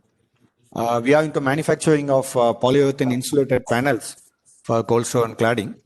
Earlier, Mr. Neeraj Mittal, IAS, explained about the capabilities of Tamil Nadu. Having 3,000 large factories and 40,000 mid-sized factories, Tamil Nadu definitely one of the leading manufacturing state. 18% of India's factory and 15% of industrial output, as well as number one state in leather and auto industry. GDP of about 18 lakh crore, which is the second largest in the country. Even during this tough pandemic period, the multinational companies who believed in Tamil Nadu and coming here for investment as a result, over 40,000 crores of new investment attracted by the state recently. This is a great achievement by the state government. Having said that, as you are aware, MSME generates huge rural employment, as well as in Tamil Nadu, having over 40 lakh of MSME units, which creates 1.2 crores of employment. The state government has taken various measures to support MSME, and the single window online system is a much appreciated move which helped many small and micro companies. Also, the change of land classification to online shows the aggression towards the years of doing business by the state government. Myself, representing Tamil Nadu Small and Tiny Industries Association, TANSTIA, which is an apex body of MSME associations in Tamil Nadu, is in serving for over 65 years and bridging the government and the MSME sector on policy matters. Also, closely associated with state and central governments on various projects and policies, closely associated with the projects taking the policies throughout the state. There are about 160 associations are affiliated to TANSTIA, like a district association, industrial estate associations, product-wise manufacturers association, etc. That's why we call TANSTIA as an apex body of MSME associations in Tamil Nadu. The Tamil Nadu Defence Industrial Corridor comprising Chennai, Tiruchirappalli, Coimbatore, Salem and Hosur was announced by the Government of India, aiming to create new production facilities and promote clusters with the necessary testing and certification facilities, export facilitation centers, and technology transfer facilitation, etc. Although the corridor was inaugurated on 20th January 2019, the key projects are yet to take off. Apart from Coimbatore, all other nodes are lagging behind in creating incubation and testing facilities. The Defense Innovation and Atal Incubation Center, inaugurated in Coimbatore recently, is a state-of-art facility dedicated to defense corridor. These type of facilities are imperative to achieve accuracy in production capabilities and reduction in tolerance levels. TANSTIA is ready to extend our support in creating such facilities in Chennai in coordination with other stakeholders. We are sure this will be a great opportunity and a game changer for the MSME in Tamil Nadu as the central government increased the FDI for defense manufacturing to 75%, which we welcome and look forward for the technology collaboration and joint venture opportunities in the sector.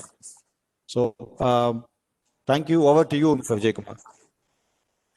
Thank you very much, Mr. Srinivasan. As you've seen, we have a panel, very experienced panel, both international and Indian, and representing the MSME sector. So I would like to start, since we've heard so much in the first session about the defense, the procedures, the opportunities that are there, and how these can be, exploited. I would like to start with Mr. Vincent Gori from GIFAS. How do the French look at India for defense, especially aerospace and defense in terms of opportunities? Since you had a lot of experience with India, and also you represent the number of French companies which are looking at India in the defense and aerospace. What is the perspective of the French with regard to India in terms of investing in India in the areas of defense and aerospace?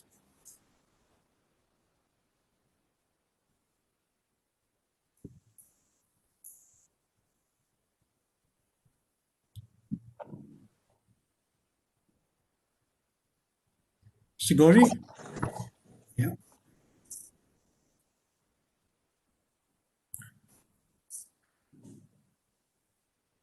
Mr. Gori, did you hear me? I can hear you. Sorry, I need to be unmuted by the organizer. Okay. Make sure we don't speak out of turn, Okay, that's very good like that. What is our perspective regarding India? I would say we, in matter of defense, when you decide to produce somewhere in another country, there's definitely a strategic matter which is taken into account. So first, we consider India, as a strategic partner of our country. That gives us assurance that whatever we do here, when we invest in India, will be well considered by both the French and the Indian government, and gives us visibility in the long term that we will be sure to be able to produce, continue to produce, and also export from India towards the French forces, but also towards the export market, other export market. So this is the first consideration that we have, which is very having a background which is solid, which makes us feel that we can invest in the country. Then we have this, of course, to continue in that, we know that we have the same vision globally of the places of our country in the world, of our respective countries in the world. And we clearly understand what it means to be self-reliant. It is one of the objectives also of the French government that we should be self-reliant. And so we understand why India would like to be self-reliant. I heard Colonel Coubert earlier, and I appreciate what he said. And by the way, I salute him because we had the opportunity to meet in the past. So these are, first two considerations. Then we consider the possibilities of producing in the country, the competencies in the country. To that point, I would say there's no doubt. There's a pool of talent in India. Through my personal experience, I started 3 JVs, 3 companies in India when I was, between 2000 and 2007. And I had the experience of working directly with Indian engineers and also, Indian workers. And what attitude, of course, the willingness to improve, always improve. And that's really a key asset, okay?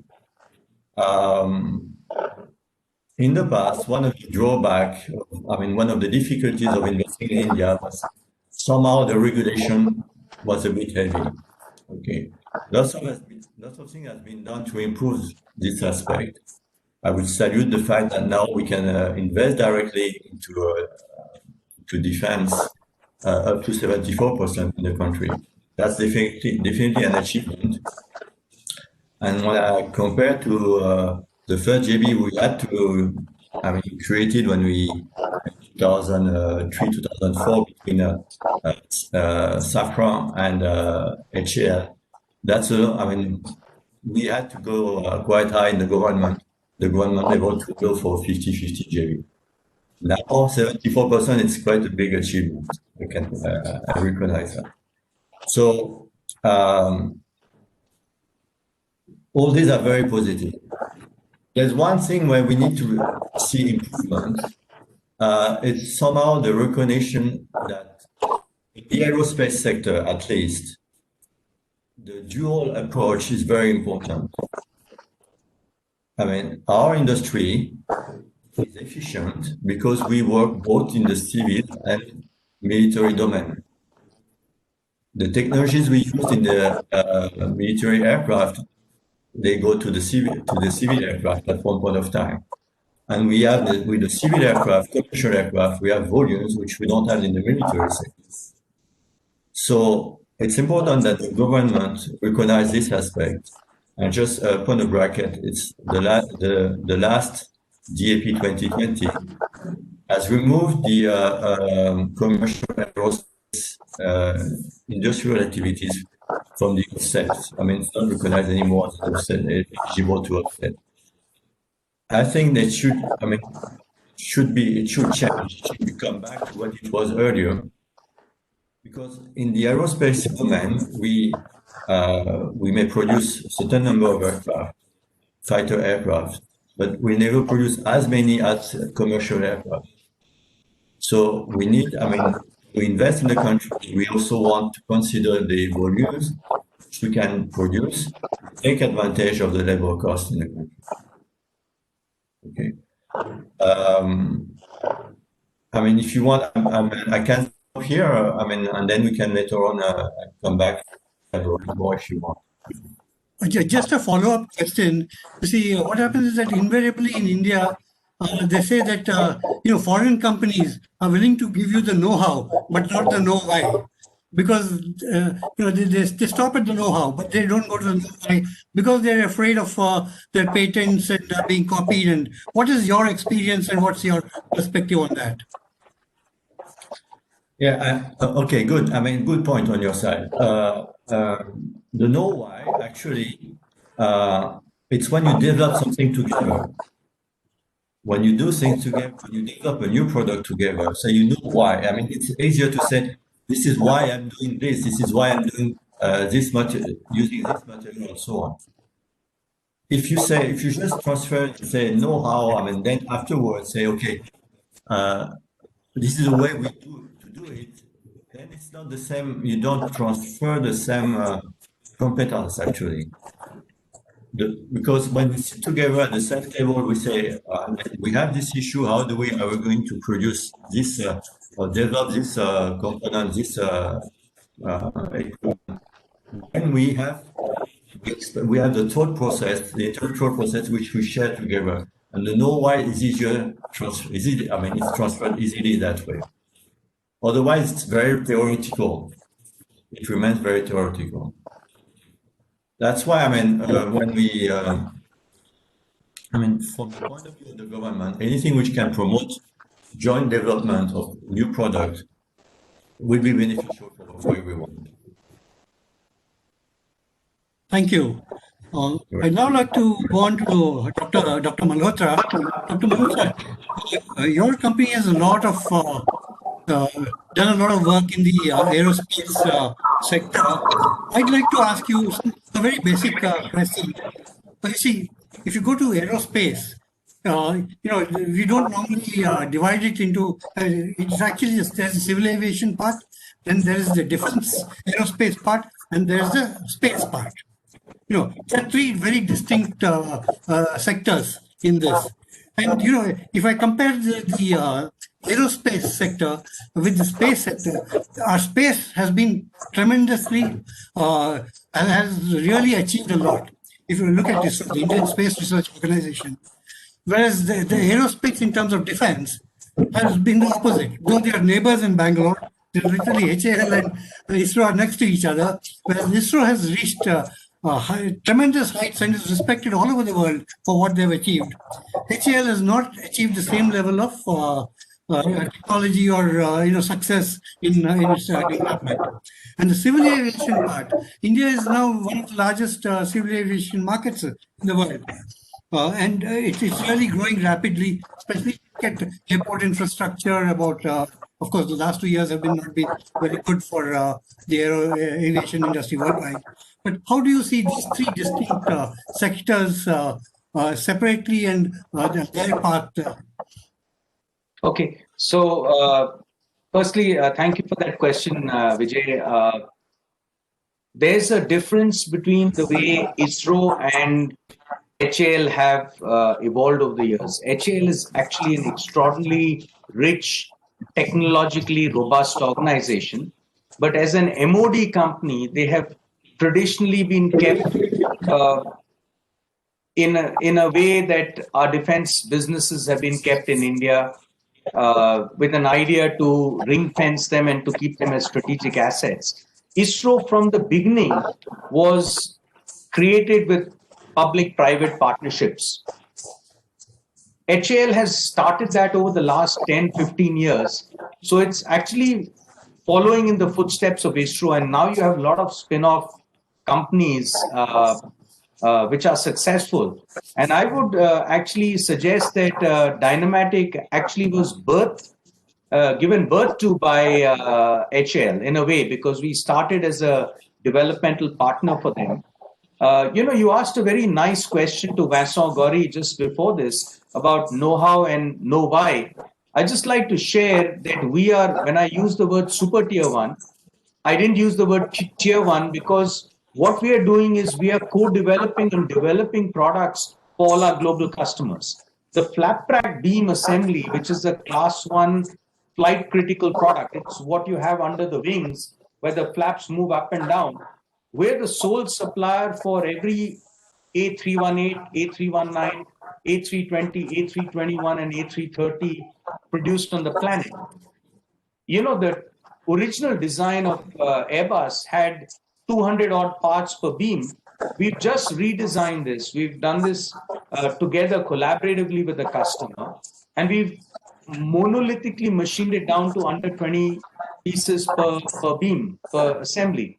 So and that's just an example, but it pervades all our businesses. And a lot of this is because we work with very rich, technologically rich businesses like HAL and ISRO for decades. Now, coming back to one of the questions why South India is so particularly rich in this, it's a combination of a couple of things. One is these governments have been very supportive. The southern states, Tamil Nadu, Karnataka, Andhra Pradesh, have been very supportive of the entrepreneurial class. And they've concentrated on education and skilling. So you have educational institutions, you have skilled workers, you have entrepreneurs, and you have an enabled government system out here. I'll just give you a last example of what this really means. On March 24th, 2020, India went into lockdown, which meant on the next day, all our businesses were shut down. Now, we are a sole supplier to Airbus, Boeing, Bell Helicopter. Aerospace and defense across the world is an essential and critical infrastructure, so it was exempted from lockdowns. The only two states that went against the national lockdown and as policy ensured that aerospace and defense was exempted from the lockdown were Tamil Nadu and Karnataka state. And they did this within 5 days. So I have to say this really, if I have to shout from the rooftops, as a private company, we have over 200 small and medium enterprises that are our ecosystem, that support us, which surround us, which feed us with supplies.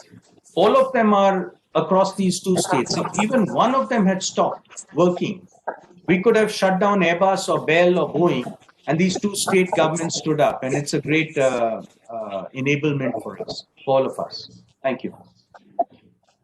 And thanks very much. That's a very, very interesting comment that you made about how the southern states are actually enablers in this whole process. And ultimately, that's what is required for any industry to grow, or the economy for that matter. I'll now move on to Mr. Vasudevan, Mr. Srinivasan. Srinivasan, you're an entrepreneur. You won many awards for your entrepreneurship, both local and as well as international awards. And you're a member of Tanstia. I would see one of the constant feedbacks that we have at the South India Chamber as well as SAS is that it's very difficult for SMEs really break this iron curtain which the defense ministry has and the defense establishments have. And they're always confused as to whom do they move to, whom do they approach, what does the defense ministry want, what does the defense secretary want, how can we enter this, and as a representative of the MSMEs, do you also have the same experience where MSMEs are quite frustrated about this whole process of getting across to defense establishments? To be very honest, yes, because there are many vendor development programs has been conducted by various departments. However, whatever the programs conducted, the MSMEs is being participated in that. But it will be difficult for MSMEs as such to enter into a defense products and defense supplies because lack of technology. Because unless otherwise there is a partnership with a large company, with technology transfer or maybe with the latest machines available, it is not possible for MSME to start immediately to supply with the defense because the parameters, the quality parameters and the tolerance levels are extremely different from the normal supplies. So as a MSME now, they are very much capable of supplying to ICF and other public sector units. However, in order to achieve, the frequent supplies to defense, there is a technology transfer required. So that should be a, kind of large industry, a foreign company who can transfer the technology so that the MSMEs can, because MSME has the skill. I'll give you a small example. When the pandemic started, India has a huge shortage of the own mask. That time, the facial mask are sold for 30-35 rupees. But once MSME entered into that production, now today you can even see for 3-4 rupees, the masks are available, where we are even exporting now. So this is the kind of, strength of MSME by entering into any segment. Okay, but Mr. Srinivasan, I'd like to follow up this question because you said that many MSMEs are not capable, but you see the MSMEs here, especially if you take Tamil Nadu, they have done a tremendous job with the auto sector. They have been very successful with the auto sector. They have been supplying components for the auto sector, and all of them are doing extremely well. And it would be my understanding that the defense also requires a lot of small components which are not necessarily high tech. A lot of maybe for their tanks, for their vehicles, for a number of their artilleries, for the ordnance factories, small components which the MSME can make. What do you think about those kind of opportunities? No, I didn't say that it is not capable. They are not capable. They are very much capable, but provided a kind of technology transfer and fine tuning and right skill development required to MSMEs. Because supply to any public listed companies, large auto companies, or supplying to Ford is entirely different from supplying to a defense sector. Because defense sector, you need the highest quality standards. Because nobody wants our battalion fail on the battlefield, definitely. So as a citizen, as well as an MSME, definitely we need a high quality supplies. So with that consideration, there is a kind of technology transfer with a large scale participation. Yes, it is possible. Okay, great. Thank you. Mr. Lakshman Swami, again, you have a very interesting profile. You are from India, you are from South India, but you moved to France. You've been working in France for many, many years. You're also dealing with Indian companies. what is your perspective on Indian companies, especially the MSME sector, working with foreign companies like yours in terms of whether to supply or whether to produce for defense or whether to absorb technology?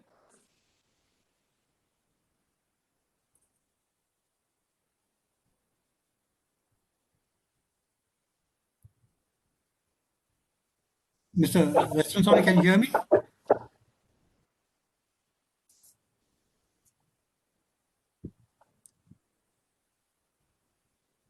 Mr. Lakshman Swami, can you hear me? I'm not able to hear you.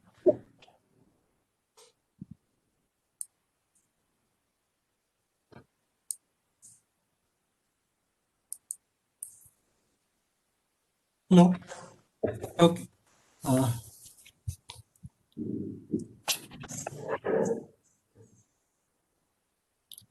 Hello?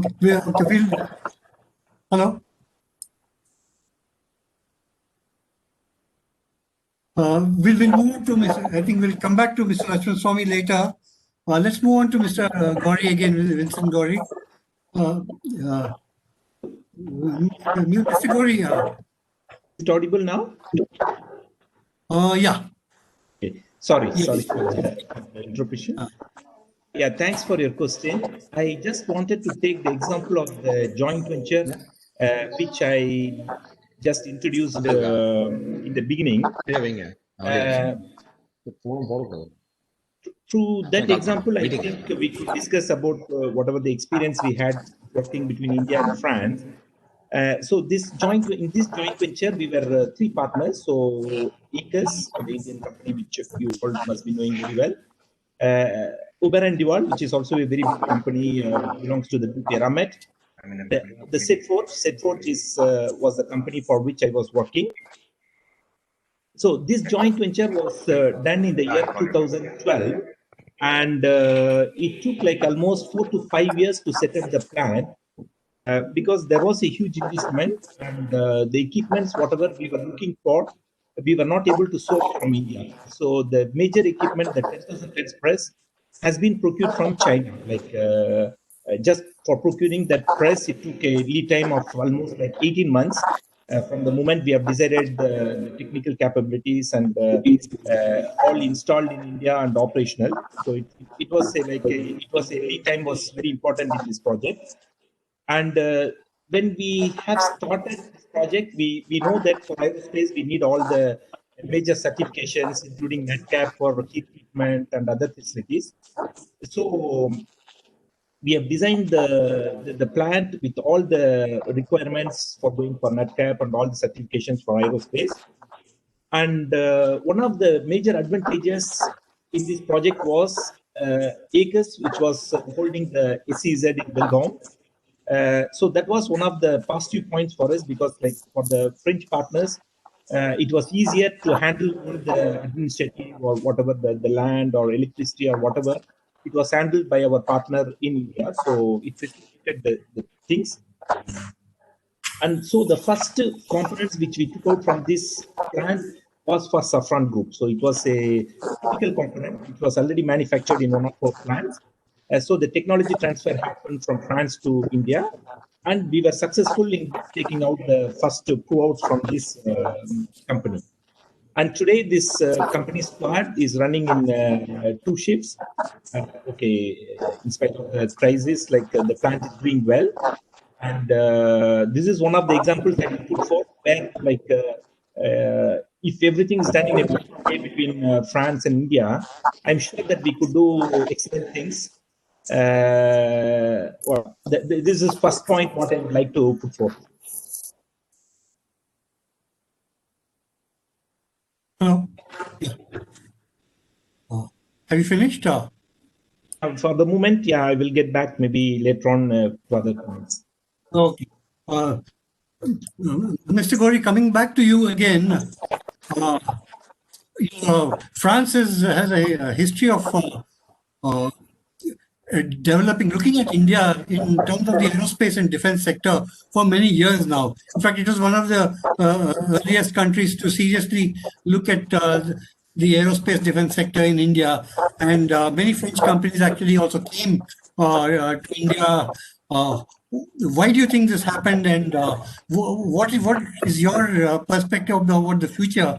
Do you think there would be a lot of interest from French companies, both small and medium companies, to come to India? And would French companies be looking for Indian partners in the aerospace and defense sector? Yes, definitely. Okay. You're right to point out that there's been a history together of working together. Yes. We, I mean, for the reasons I mentioned earlier, I mean, the fact that we see the world somehow, I mean, we have the same position of the world on the traits that on the stakes which are there in the world. We have, I mean, our interest to India will continue to grow. There was a mention of, for example, I mean, you know I mean, Dassault, I mean, they have this offset obligations, and they're producing an aircraft in Nagpur, business jet, and they clearly said to their French supply chain, either you come with you make sure that you have an Indian partner for the parts that we are manufacturing for me, or you are out of the game. So for the supply chain in France, it's clear that India is a key player. I mean, the big groups, Airbus is showing the way also, Airbus, Dassault, SAS, and Safran, and NVIDIA are showing the way to all of them. So, I mean, if you just take one example, I mean, 2 years ago at the Bangalore show, I mean, the French companies, I mean, were the highest in numbers of exhibitors from a foreign country. It's going to be the same again this year, I mean, February, with 26 companies who will be there. And out of them, 20 mid-cap and SME companies. The future development relationship will be at this level also. I mean, it's good. I mean, the big companies, they are showing the way, but we need to develop the relationship with small companies in the supply chain. It's working, and I'm happy to see that it's working both ways, with Indian companies investing in France as well. Not only one way, and we've seen more and more of these examples, and it's the way it should be. We've seen at least some larger Indian groups taking an interest sector on investing directly, and as I see the future, I mean, there will be more. I mean, there'll be, of course, a growing presence of French companies in India, but we see also a growing presence of Indian companies in France and investing in France. It's the way it should be. I mean, it should be balanced. Okay, but what I'd like to ask you is that, besides the big companies, the Airbus and the others, are there Indian companies that are exporting to France in the aerospace or defense sector? Not the big ones, but to the medium-sized companies. Is there a two-way trade in terms of exports from India? You mean besides the Dynamatics? Oh, yeah. Yes. Yes, they are. Yes, and we have. I would say I can quote a few companies if you want, like Many Group, like the JVs which were mentioned earlier by Suresh, for example. There are quite a few. Okay, great. No, there's no worry with that. If you allow me, I mean, one area where we can explore and develop more would be the area of commercial aircraft. And the fact that recently the VAT has been reduced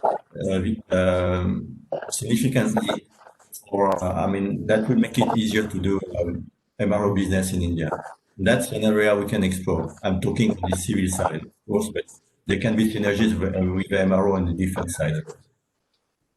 Okay, thank you. Yes, Dr. Malhotra, if you you see the Vice Admiral Sharma in his when he ended his speech, he said two things which struck me. He said he felt that Indian companies were not that well prepared. He said the readiness was not good, and the other thing he said was that the systems integration about Indian companies. Now, this also goes on to the R&D. In fact, one of the constant messages that have been given by the defense ministry is saying that there's virtually very little R&D among the private sector in India to develop locally aerospace and defense equipment, and the R&D is extremely poor. And your company has made a success. The Dynamatics has done well. What is your message on R&D, and how do we get ourselves better prepared and as you see, better systems integration in this whole sector, in this industry? Okay. See, firstly, I think there's a very big myth about Indian companies not having R&D.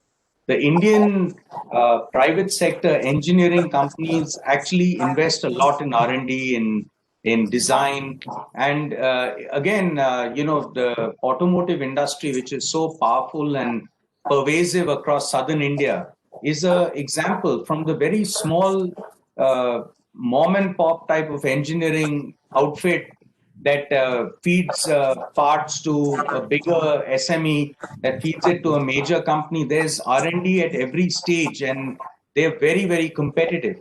In our case, there's a little bit of karma. I had a hydraulic pump business, and which had gotten into defense, and I was a hobbyist in aero modeling from the time I was 7 years old. So almost by accident, we got into this in a little garage behind our main engineering plant. So right from the beginning, there was a confluence of engineering R&D and a partnership with the Defense Research and Development Organization and the Development R&D Center of HL. So we right from the beginning started before we were even manufacturing aerospace products. We were really an R&D house for aerospace for the defense industry in India. So there's a little bit of karma there. I think if we have to really make this pervasive across Indian industry, you have to create a market. You have to create a domestic market.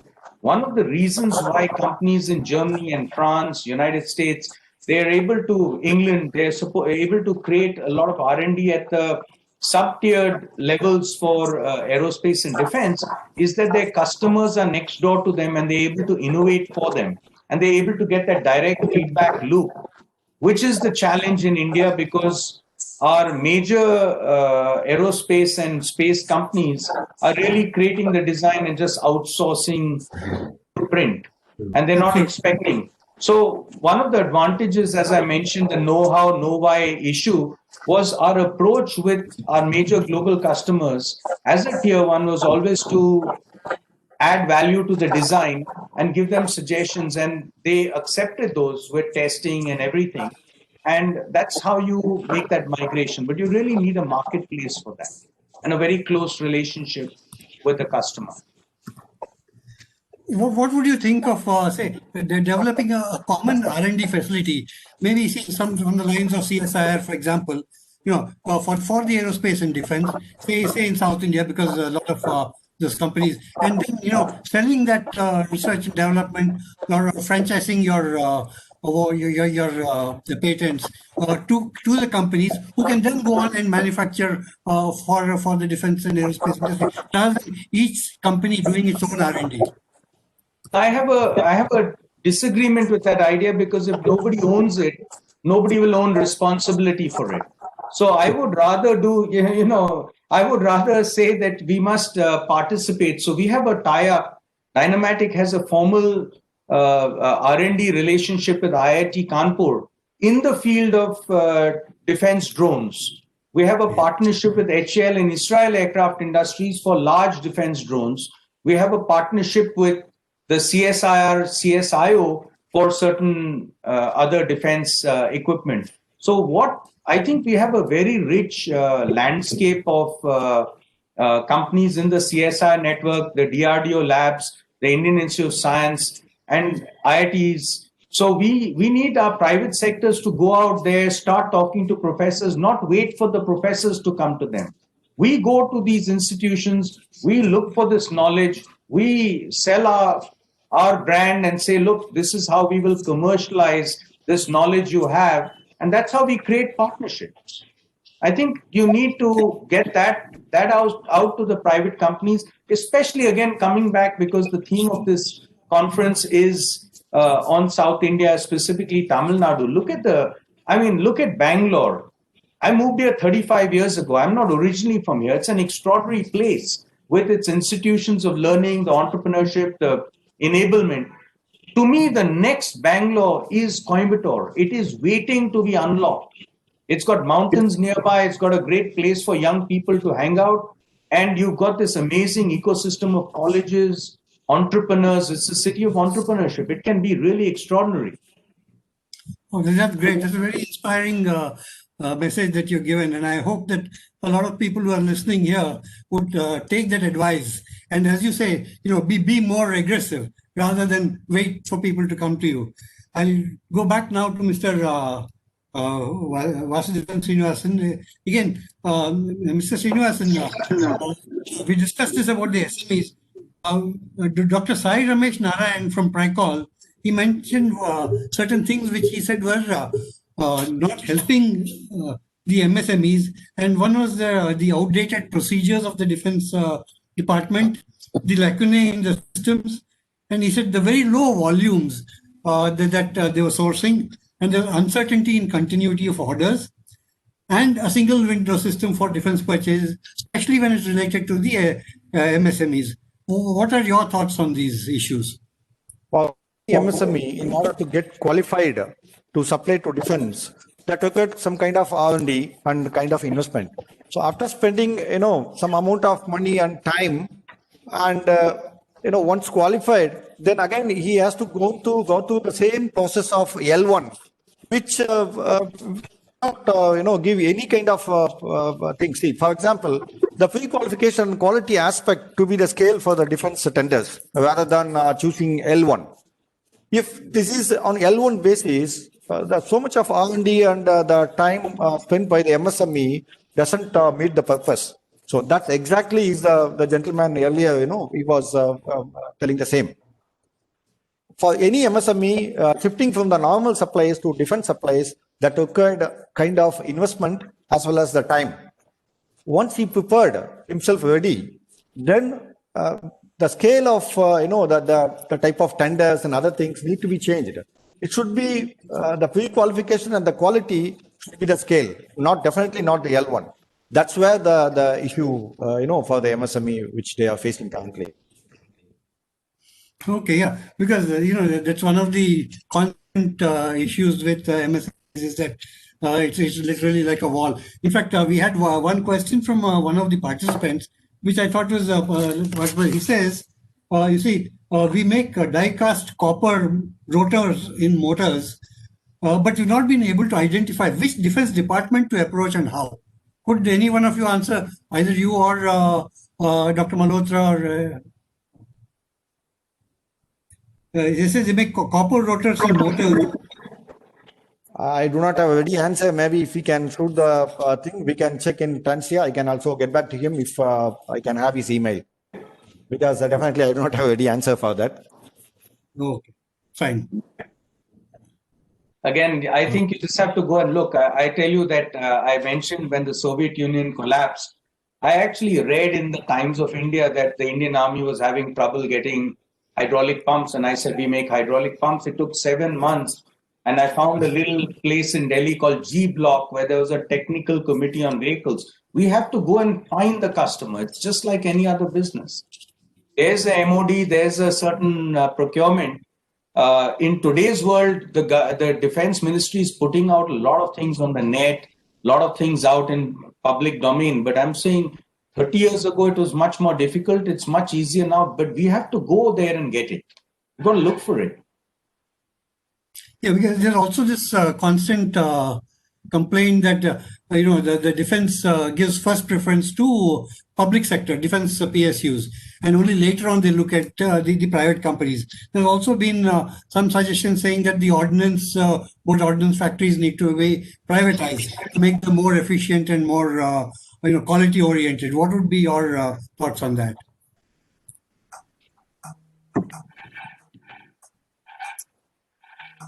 To whom is this is to whom? To you, Dr. Malhotra. Sorry. So regarding the PSUs themselves are a marketplace for all of us. So while the government, the military, the three forces obviously give a preference, because where will they buy fighter jets? They'll buy it from HAL. Right now, we don't have a private sector player. But the fact is that HAL itself is a marketplace. So I think at this stage of evolution of the Indian defense industry, for the MSMEs, there's a tremendous opportunity. All the shipyards, all the HAL, ISRO, Avadi, the tank factories, in Hyderabad, so many missile organizations, DRDO, DRDL, Bharat Dynamics. So there's an opportunity for us. And now when we look at a larger scale, the government policies have changed. So they are actually buying major systems now from the private sector. So I think it really depends on the capability. But for a lot of people who are, let's say we are MSMEs, I just want to say this. When we got those orders for the battle tanks, our sales were only 5 crores of rupees a year. I mean, today it's like 1,500 crores. That time it was 5 crores. It didn't stop us. When we were 15 crores in annual turnover, we designed and built the uranium encapsulation system for our nuclear program. So it's never too big nothing is that big that if you can do it and you're unique in that area, you have to go and find the customer, bang on the door, convince them that you can do it, and that will grow your business. Mr. Gauri, I'd like to get back to you. One of the constant complaints that foreign companies have is that the Indian government's tender procedures are very laborious and very time consuming and sometimes very frustrating and irritating. Is that your experience, or do you have specialists to get through all this? Can I pass?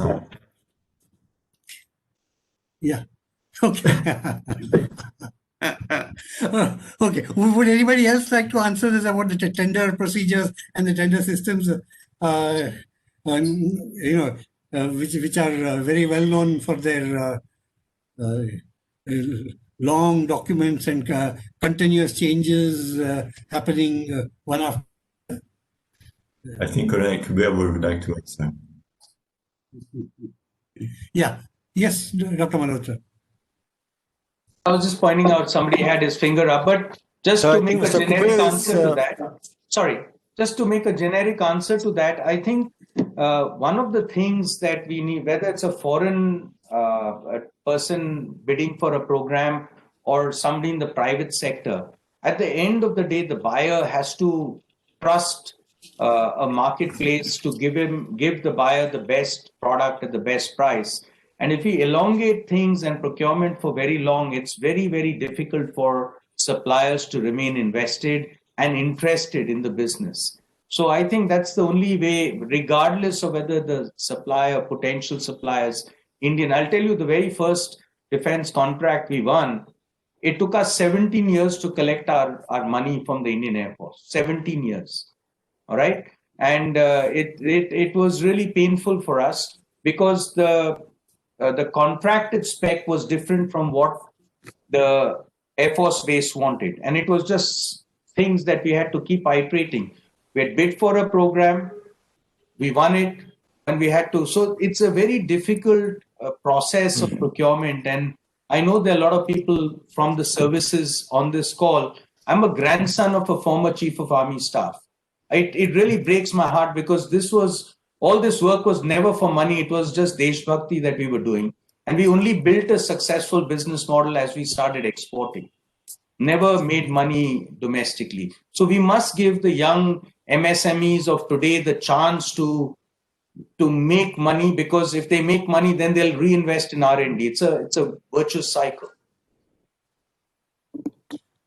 Okay, great. Okay, one final question, and I'd like all of you to answer this. I want each one of you to tell the participants and the audience briefly, because many of them are companies that are looking to do business with the defense sector in the aerospace and defense sector. What would be your advice for companies that are trying to enter the aerospace and defense market to persist and to stay there, and not get frustrated by or get scared by the number of procedures that are there, or and what would be the best, especially for startups who are also looking to the aerospace and defense industry? What would your advice be to go ahead, to go forward in this whole thing, and especially in the Tamil Nadu environment and the South Indian environment?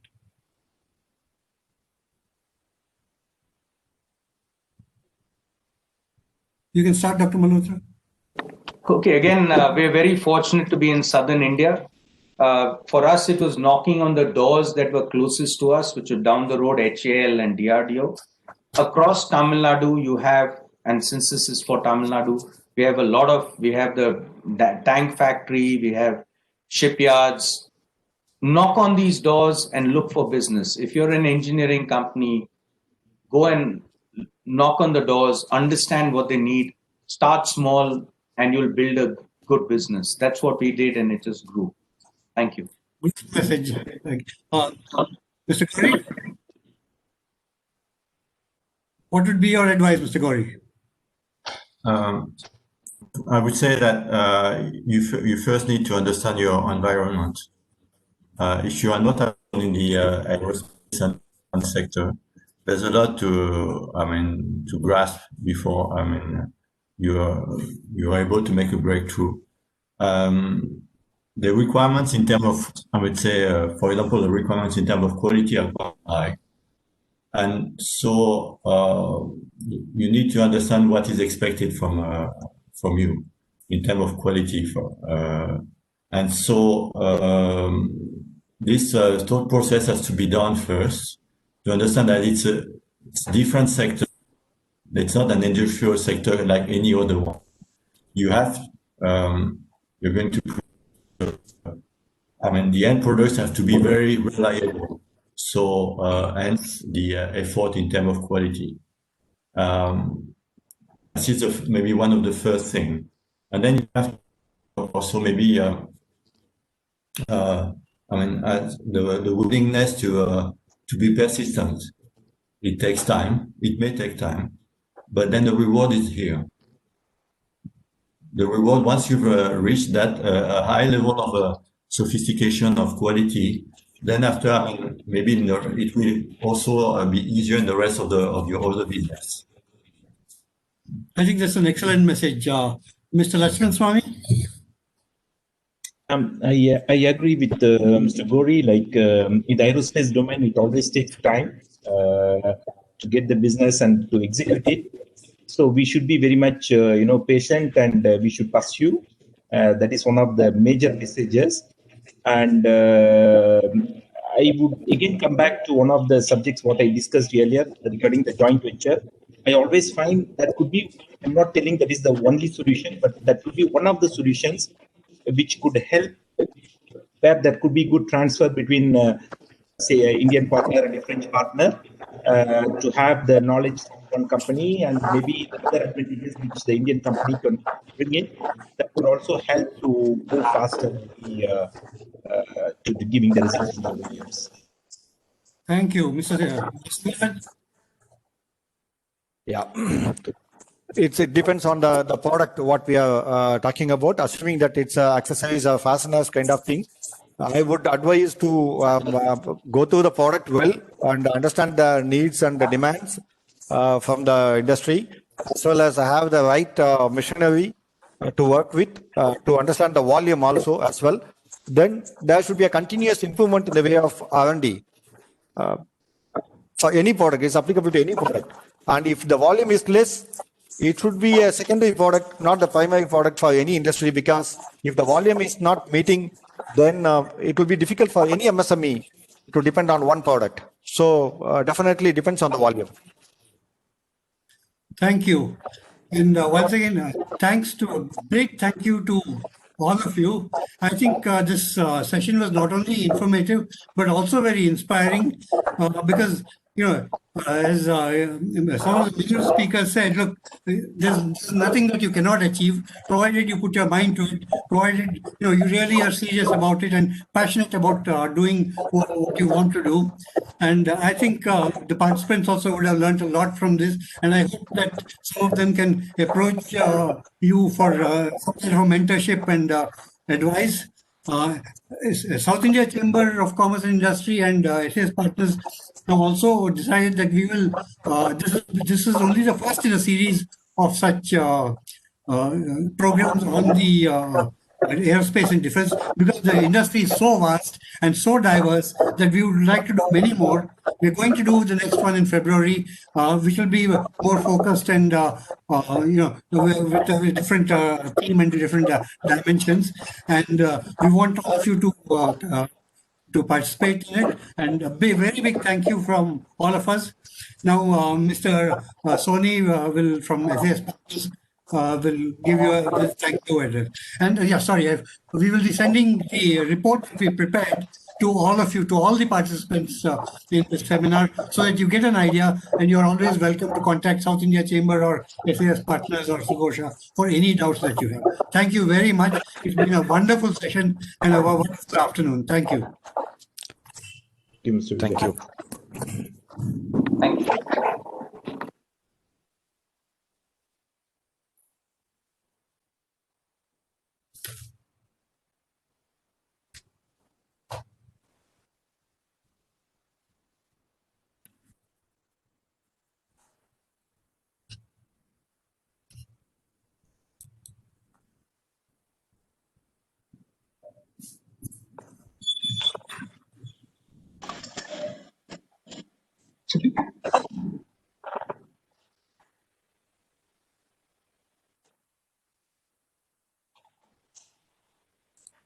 I hope I'm audible now.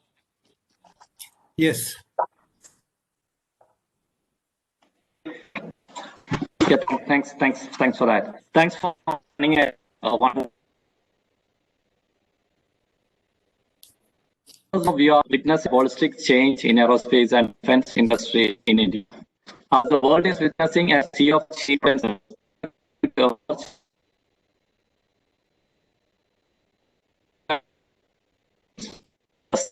long-term impact of hosting and developing this industry ecosystem will be far-reaching. India's engineering competencies in engineering and manufacturing, coupled with soft hard infrastructure, could prompt processes. Of course, we may have to collaborate with partners in accessing the right technologies and time to market. Tamil Nadu, with its infrastructure competencies, position enter industries in this domain, and therefore by the government in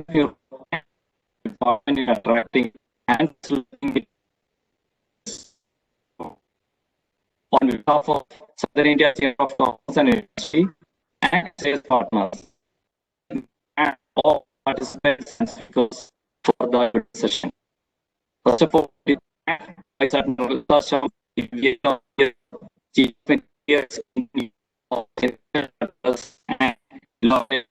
and Navy indigenization program.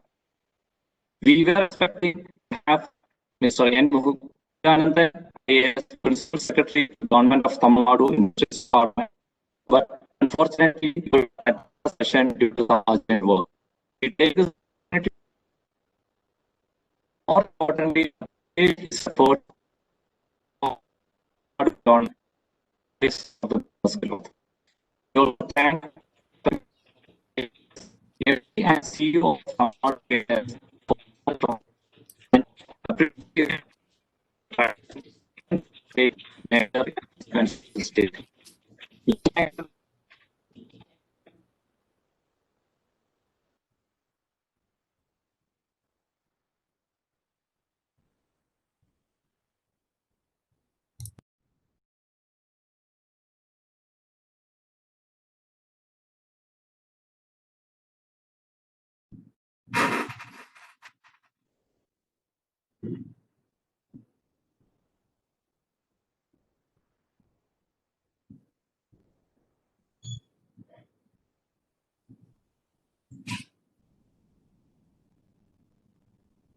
He got cut off. So, dear friends, I thank each and every one of you for investing your time and taking part in this event. As was communicated earlier, this is just a beginning. We would like to sustain this interactions. The next interaction we have planned in the month of February. We would be trying to bring all the stakeholders together at the same time, continuing in a knowledge focus. So if there's anything, any support, any assistance, any information that is needed, please feel free to reach out to either the Southern India Chamber of Commerce or SAS Partners. We'll be more than happy to help. And we would be taking this forward in other ways as well. We would be talking to the state and central governments, handing them the reports and the recommendations of this event. And we will ensure that there is completion, there is a closure in all the topics that were discussed here today. So with these few words, I thank each and every one of the speakers. I thank the participants, the organizers. I thank each and every one of you. I wish you a good evening, and I look forward to welcoming you soon. Thank you so much. Thank you. Thank you. Thank you.